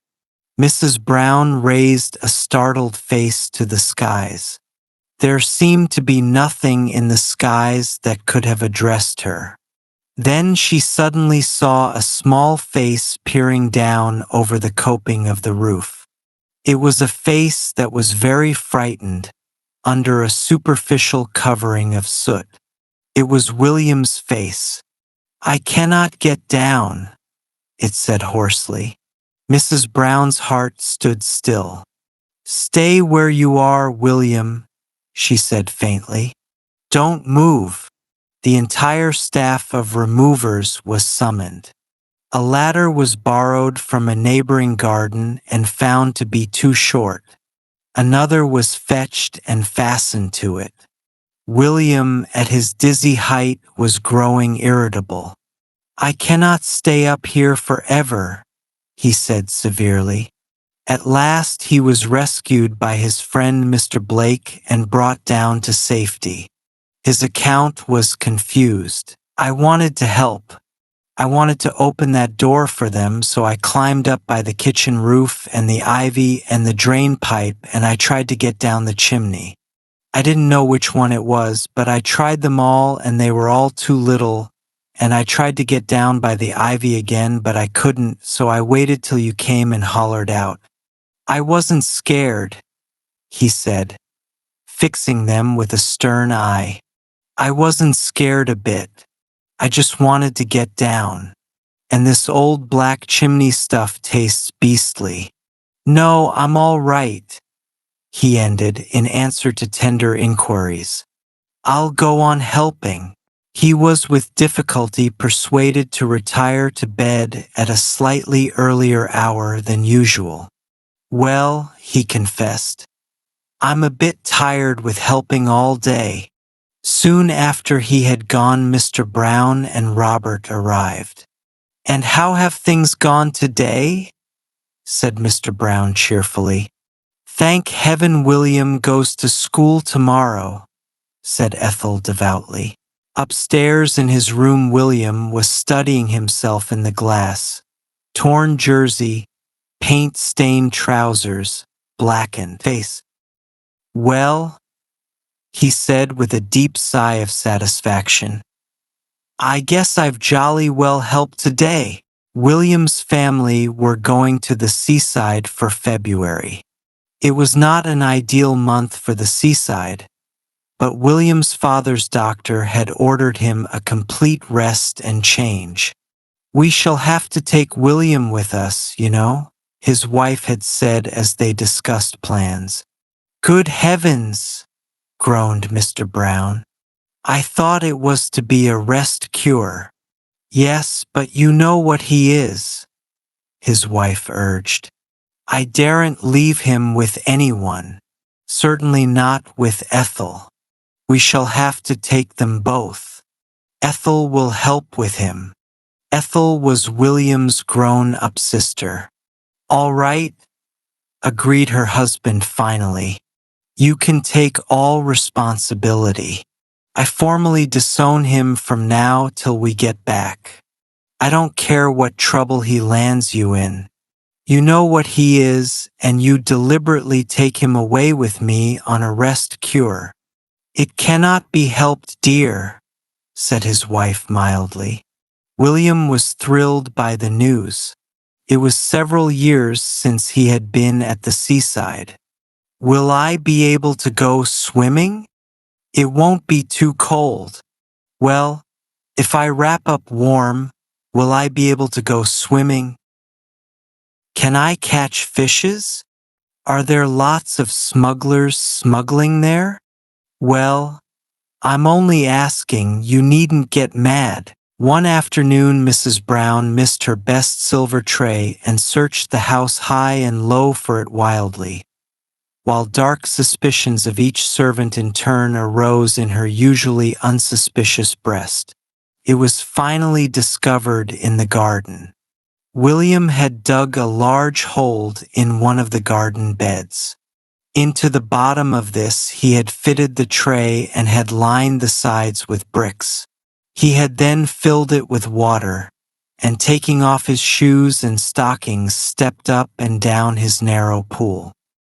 He was distinctly aggrieved by Mrs. Brown's reproaches.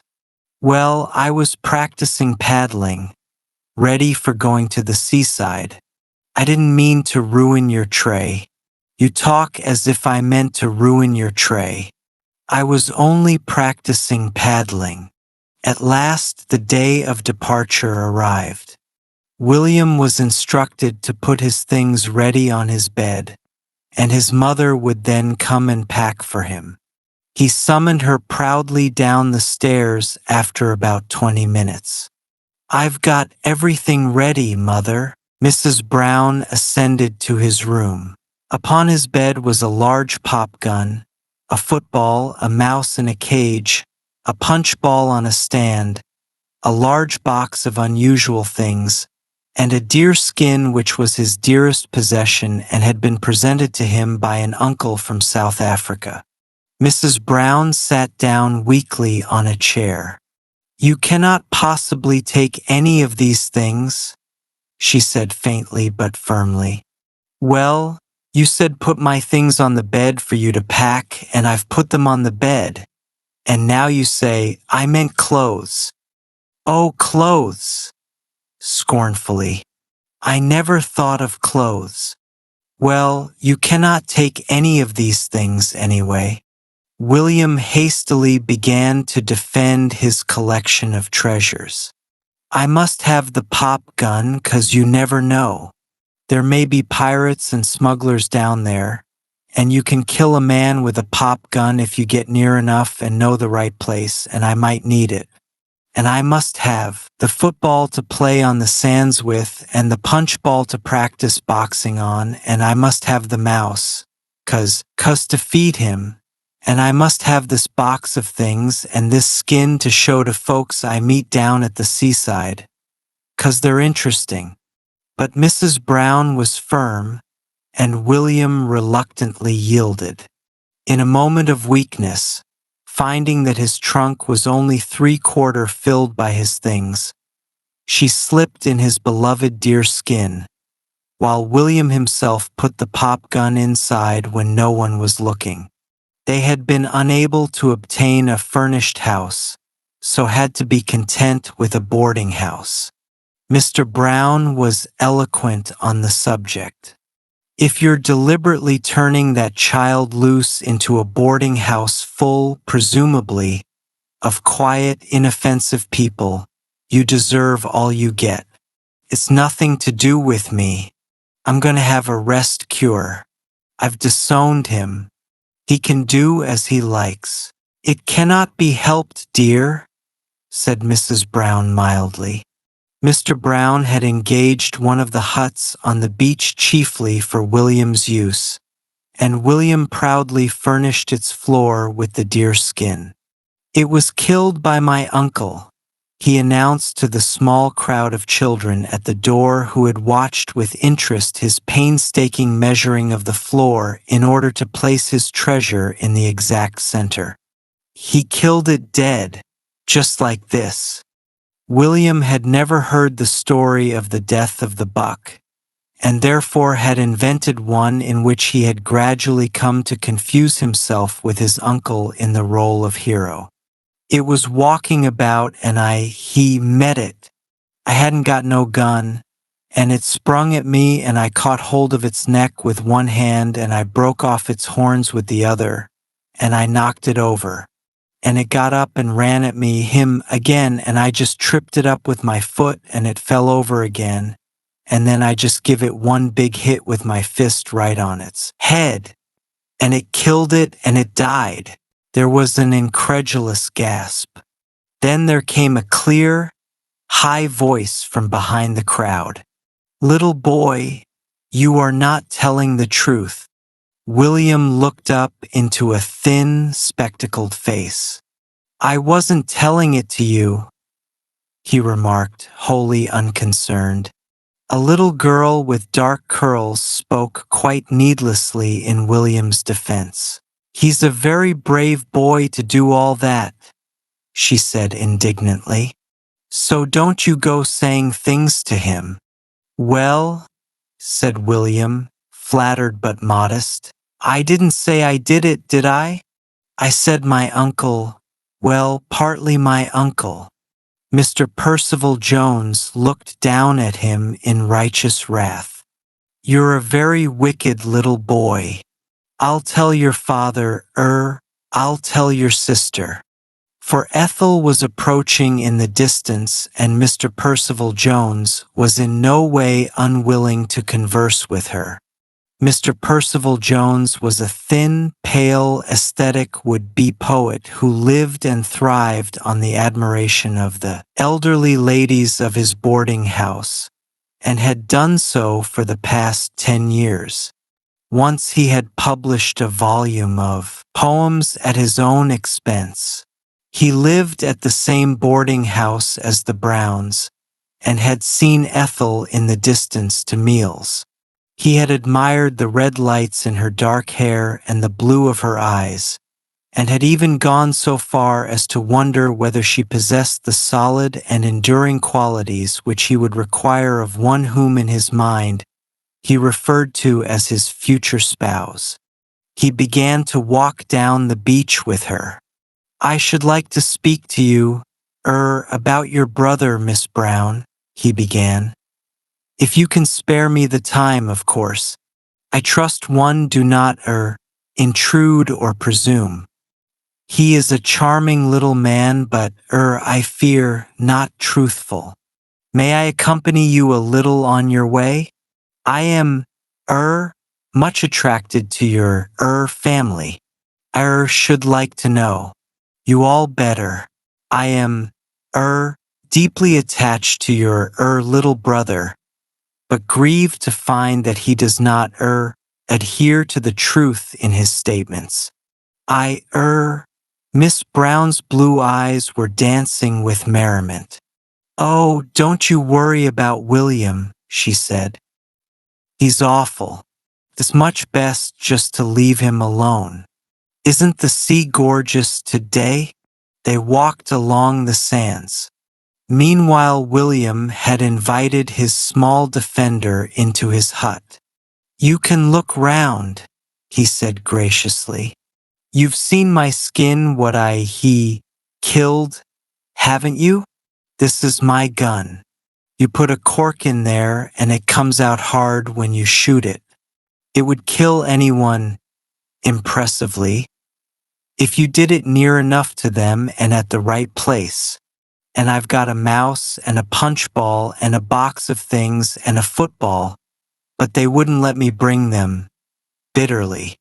"It's a lovely skin," said the little girl. "What's your name?" "William." "What's yours?" "Peggy." "Well, let's be on a desert island, shall we? And nothing to eat nor anything, shall we? Come on." She nodded eagerly. "How lovely!" They wandered out onto the promenade, and among a large crowd of passers, bemoaned the lonely emptiness of the island and scanned the horizon for a sail. In the far distance on the cliffs could be seen the figures of Mr. Percival Jones and William's sister, walking slowly away from the town. At last they turned towards the hut. "We must find something to eat," said William firmly. "We cannot let ourselves starve to death." "Shrimps?" suggested Peggy cheerfully. "We haven't got nets," said William. "We couldn't save them from the wreck." "Shellfish?" "There aren't any on this island." "I know. Seaweed. And we'll cook it." "Oh, how lovely!" He gathered up a handful of seaweed and they entered the hut, leaving a white handkerchief tied on to the door to attract the attention of any passing ship. The hut was provided with a gas ring, and William, disregarding his family's express injunction, lit this and put on a saucepan filled with water and seaweed. "We'll pretend it's a wood fire," he said. "We couldn't make a real wood fire out on the prom. They'd stop us. So we'll pretend this is. And we'll pretend we saved a saucepan from the wreck." After a few minutes, he took off the pan and drew out a long green strand. "You eat it first," he said politely. The smell of it was not pleasant. Peggy drew back. "Oh no, you first." "No, you," said William nobly. "You look hungrier than me." She bit off a piece, chewed it, shut her eyes and swallowed. "Now you," she said with a shade of vindictiveness in her voice, "you're not going to not have any." William took a mouthful and shivered. "I think it's gone bad," he said critically. Peggy's rosy face had paled. "I'm going home," she said suddenly. "You cannot go home on a desert island," said William severely. "Well, I'm going to be rescued then," she said. "I think I am too," said William. It was lunchtime when William arrived at the boarding house. Mr. Percival Jones had moved his place so as to be nearer Ethel. He was now convinced that she was possessed of every virtue his future spouse could need. He conversed brightly and incessantly during the meal. Mr. Brown grew restless. "The man will drive me mad," he said afterwards. "Chattering away. What's he chattering about anyway? Cannot you stop him chattering? Ethel, you seem to have influence. Chatter, chatter, chatter. Good Lord! And me here for a rest cure." At this point, he was summoned to the telephone and returned distraught. "It's an unknown female," he said. "She says that a boy of the name of William from this boarding house has made her little girl sick by forcing her to eat seaweed. She says it's brutal. Does anyone know I'm here for a rest cure? Where is the boy? Good heavens! Where is the boy?" But William, like Peggy, had retired from the world for a space. He returned later on in the afternoon, looking pale and subdued. He bore the reproaches of his family in stately silence. Mr. Percival Jones was in great evidence in the drawing room.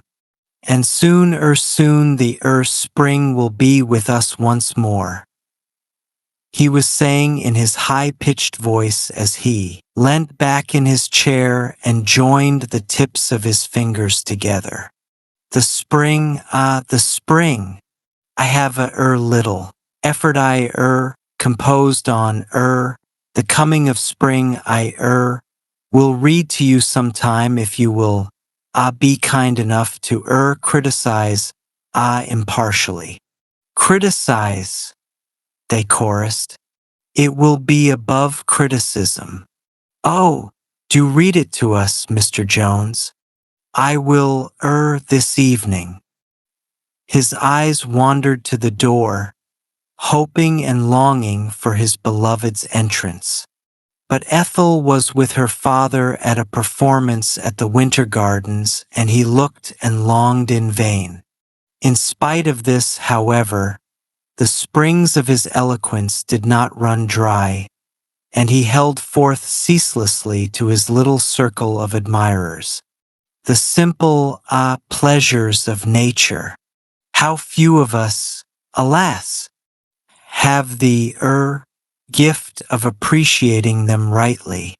This little seaside hamlet with its sea, its promenade, its winter gardens. How beautiful it is. How few appreciate it rightly. Here William entered and Mr. Percival Jones broke off abruptly. He disliked William. "Ah, here comes our little friend. He looks pale. Remorse, my young friend? Beware of untruthfulness. Beware of the beginnings of a life of lies and deception." He laid a hand on William's head and cold shivers ran down William's spine.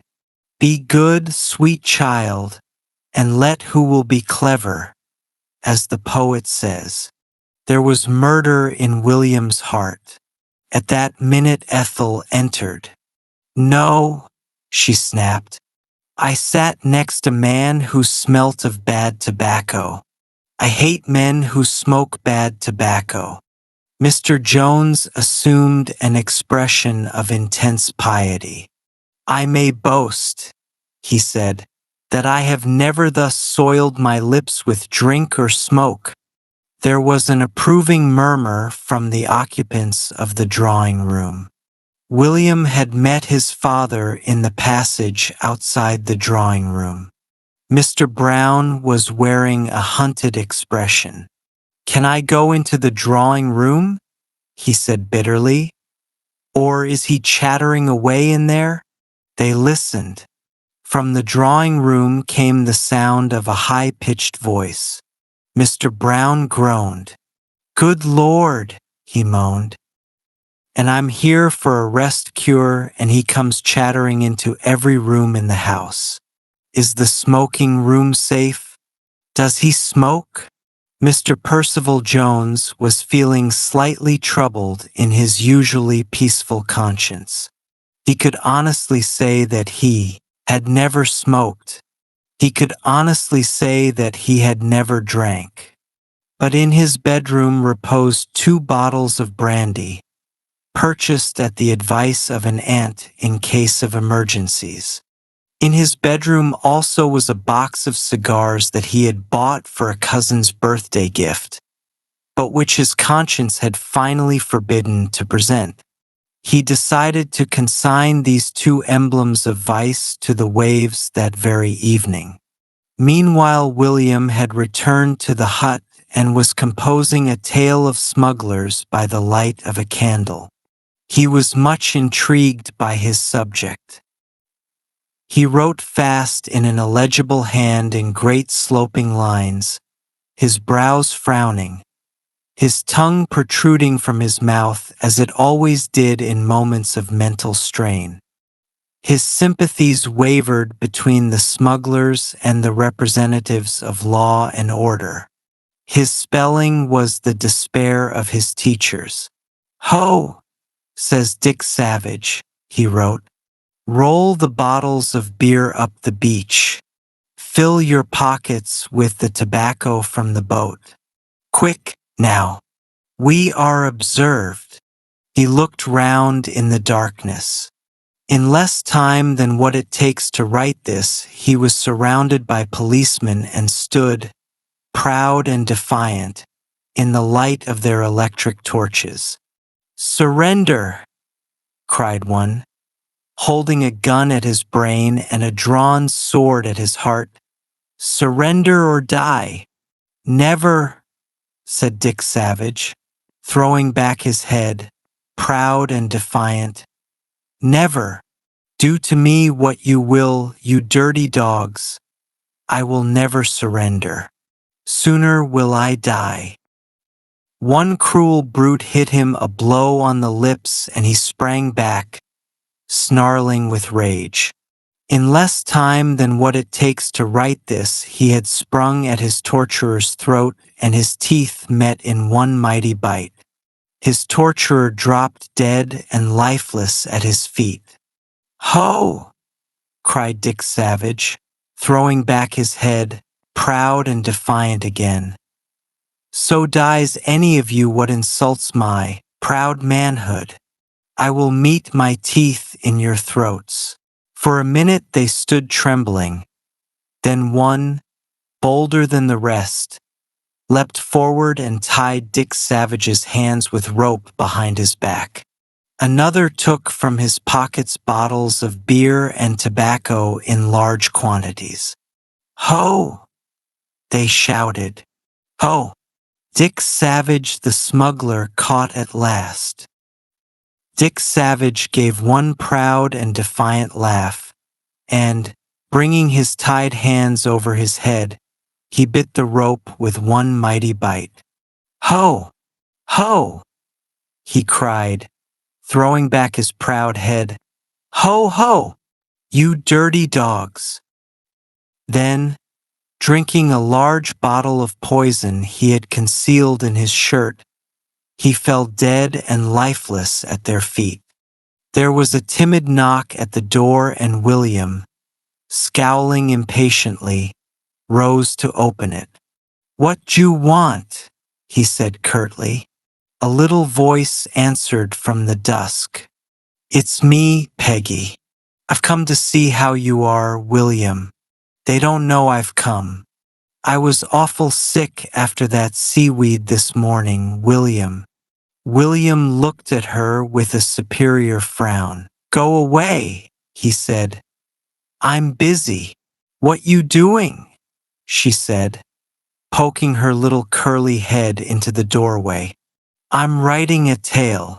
She clasped her hands. "Oh, how lovely. Oh, William, do read it to me. I'd love it." He opened the door and she took her seat on his deer skin on the floor, and William sat by the candle, clearing his throat for a minute before he began. During the reading, she never took her eyes off him. At the end, she drew a deep breath. "Oh, William, it's beautiful. William, are there smugglers now?" "Oh, yes, millions," he said carelessly.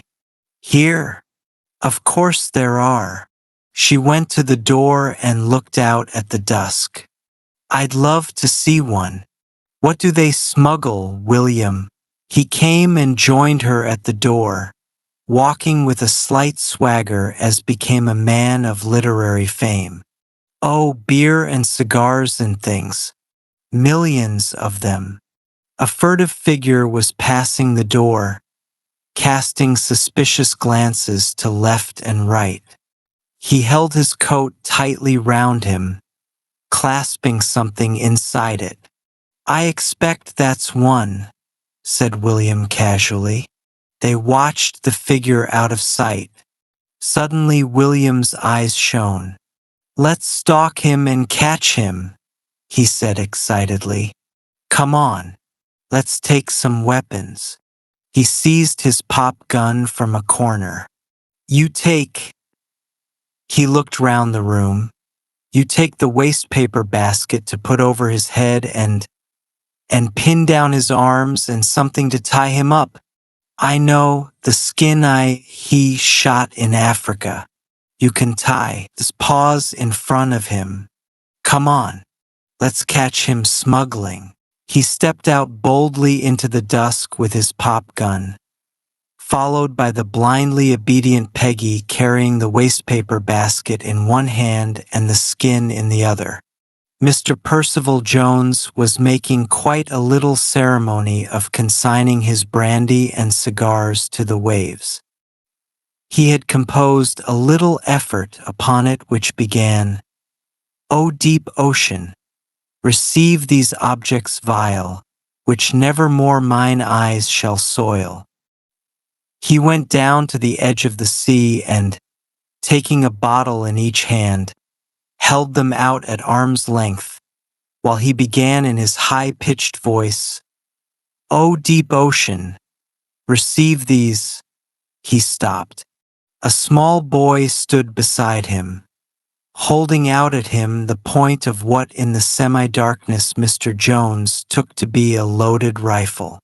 William mistook his action in holding out the bottles. "It's no good trying to drink it up," he said severely. "We've caught you smuggling." Mr. Percival Jones laughed nervously. "My little man," he said, "that's a very dangerous thing for you to have.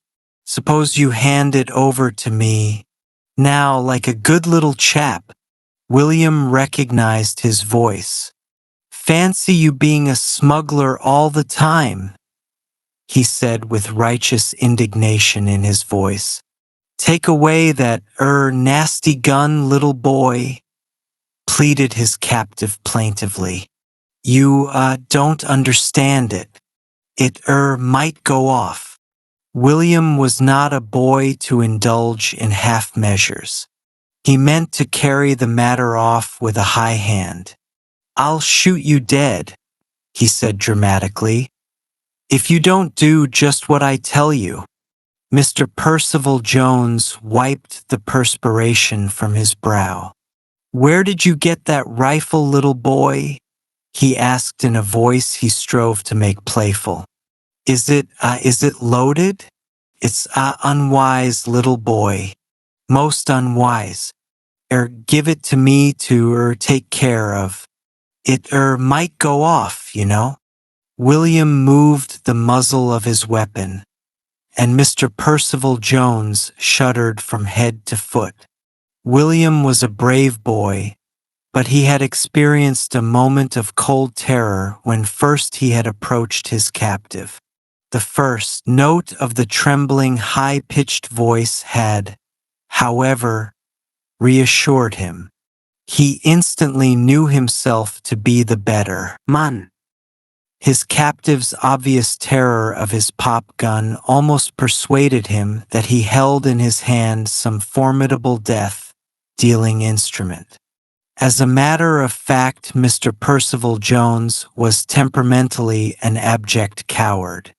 "You walk up to the seats," commanded William. "I've took you prisoner for smuggling and just walk up to the seats." Mr. Percival Jones obeyed immediately.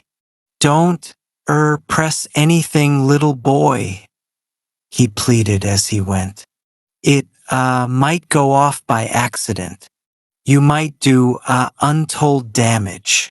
Peggy, armed with the wastepaper basket and the skin, followed open-mouthed. At the seat, William paused. "Peggy, you put the basket over his head and pin his arms down, case he struggles, and tie the skin what I shot round him, case he struggles." Peggy stood upon the seat and obeyed. Their victim made no protest. He seemed to himself to be in some horrible dream. The only thing of which he was conscious was the dimly seen weapon that William held out at him in the darkness. He was hardly aware of the wastepaper basket thrust over his head. He watched William anxiously through the basket work. "Be careful," he murmured. "Be careful, boy." He hardly felt the skin which was fastened tightly round his unresisting form by Peggy, the tail tied to one front paw. Unconsciously, he still clasped a bottle of brandy in each arm. Then came the irate summons of Peggy's nurse through the dusk. "Oh, William," she said, panting with excitement. "I don't want to leave you. Oh, William, he might kill you. You go on." "I'm all right," he said with conscious valor. "He cannot do nothing 'cause I've got a gun and I can shoot him dead." Mr. Percival Jones shuddered again. "And he's all tied up and I've took him prisoner and I'm going to take him home." "Oh, William, you are brave," she whispered in the darkness as she flitted away to her nurse. William blushed with pride and embarrassment. Mr. Percival Jones was convinced that he had to deal with a youthful lunatic, armed with a dangerous weapon, and was anxious only to humor him till the time of danger was over and he could be placed under proper restraint. Unconscious of his peculiar appearance, he walked before his captor, casting calming glances behind him. "It's all right, little boy," he said soothingly. "Quite all right. I'm, your friend. Don't, get annoyed, little boy. Don't, get annoyed. Won't you put your gun down, little man? Won't you let me carry it for you?" William walked behind, still pointing his pop gun. "I've took you prisoner for smuggling," he repeated doggedly. "I'm taking you home. You're my prisoner. I've took you." They met no one on the road, though Mr. Percival Jones threw longing glances around, ready to appeal to any passer-by for rescue. He was afraid to raise his voice in case it should rouse his youthful captor to murder. He saw with joy the gate of his boarding house and hastened up the walk and up the stairs. The drawing-room door was open. There was help and assistance. There was protection against this strange persecution. He entered, followed closely by William. It was about the time he had promised to read his little effort on the coming of spring to his circle of admirers. A group of elderly ladies sat round the fire awaiting him. Ethel was writing. They turned as he entered, and a gasp of horror and incredulous dismay went up. It was that gasp that called him to a realization of the fact that he was wearing a wastepaper basket over his head and shoulders, and that an old fur rug was tied round his arms. "Mr. Jones!" they gasped. He gave a wrench to his shoulders and the rug fell to the floor, revealing a bottle of brandy clasped in either arm. "Mr. Jones!" they repeated. "I caught him smuggling," said William proudly. "I caught him smuggling beer by the sea, and he was drinking those 2 bottles he'd smuggled, and he had thousands and thousands of cigars all over him. And I caught him, and he's a smuggler, and I brought him up here with my gun. He's a smuggler, and I took him prisoner." Mr. Jones, red and angry, his hair awry, glared through the wickerwork of his basket. He moistened his lips. "This is an outrage," he said. Horrified elderly eyes stared at the incriminating bottles. "He was drinking them by the sea," said William. "Mr. Jones!" they chorused again. He flung off his wastepaper basket and turned upon the proprietress of the establishment who stood by the door. "I will not brook such treatment," he stammered in fury. "I leave your roof tonight. I am outraged, humiliated. I disdain to explain. I leave your roof tonight." "Mr. Jones!" they said once more. Mr. Jones, still clasping his bottles, withdrew, pausing to glare at William on his way. "You wicked boy! You wicked little untruthful boy!" he said. William looked after him. "He's my prisoner and they've let him go," he said aggrievedly. 10 minutes later, he wandered into the smoking room. Mr. Brown sat miserably in a chair by a dying fire beneath a poor light. "Is he still chattering there?" he said. "Is this still the only corner where I can be sure of keeping my sanity? Is he reading his beastly poetry upstairs? Is he—" "He's going," said William moodily. "He's going before dinner. They've sent for his cab. He's mad 'cause I said he was a smuggler. He was a smuggler 'cause I saw him doing it and I took him prisoner and he got mad and he's going. And they're mad at me 'cause I took him prisoner. You'd think they'd be glad at me catching smugglers, but they're not." Bitterly. "And mother says she'll tell you and you'll be mad too," and Mr. Brown raised his hand. "1 minute, my son," he said. "Your story is confused. Do I understand that Mr. Jones is going and that you are the cause of his departure?"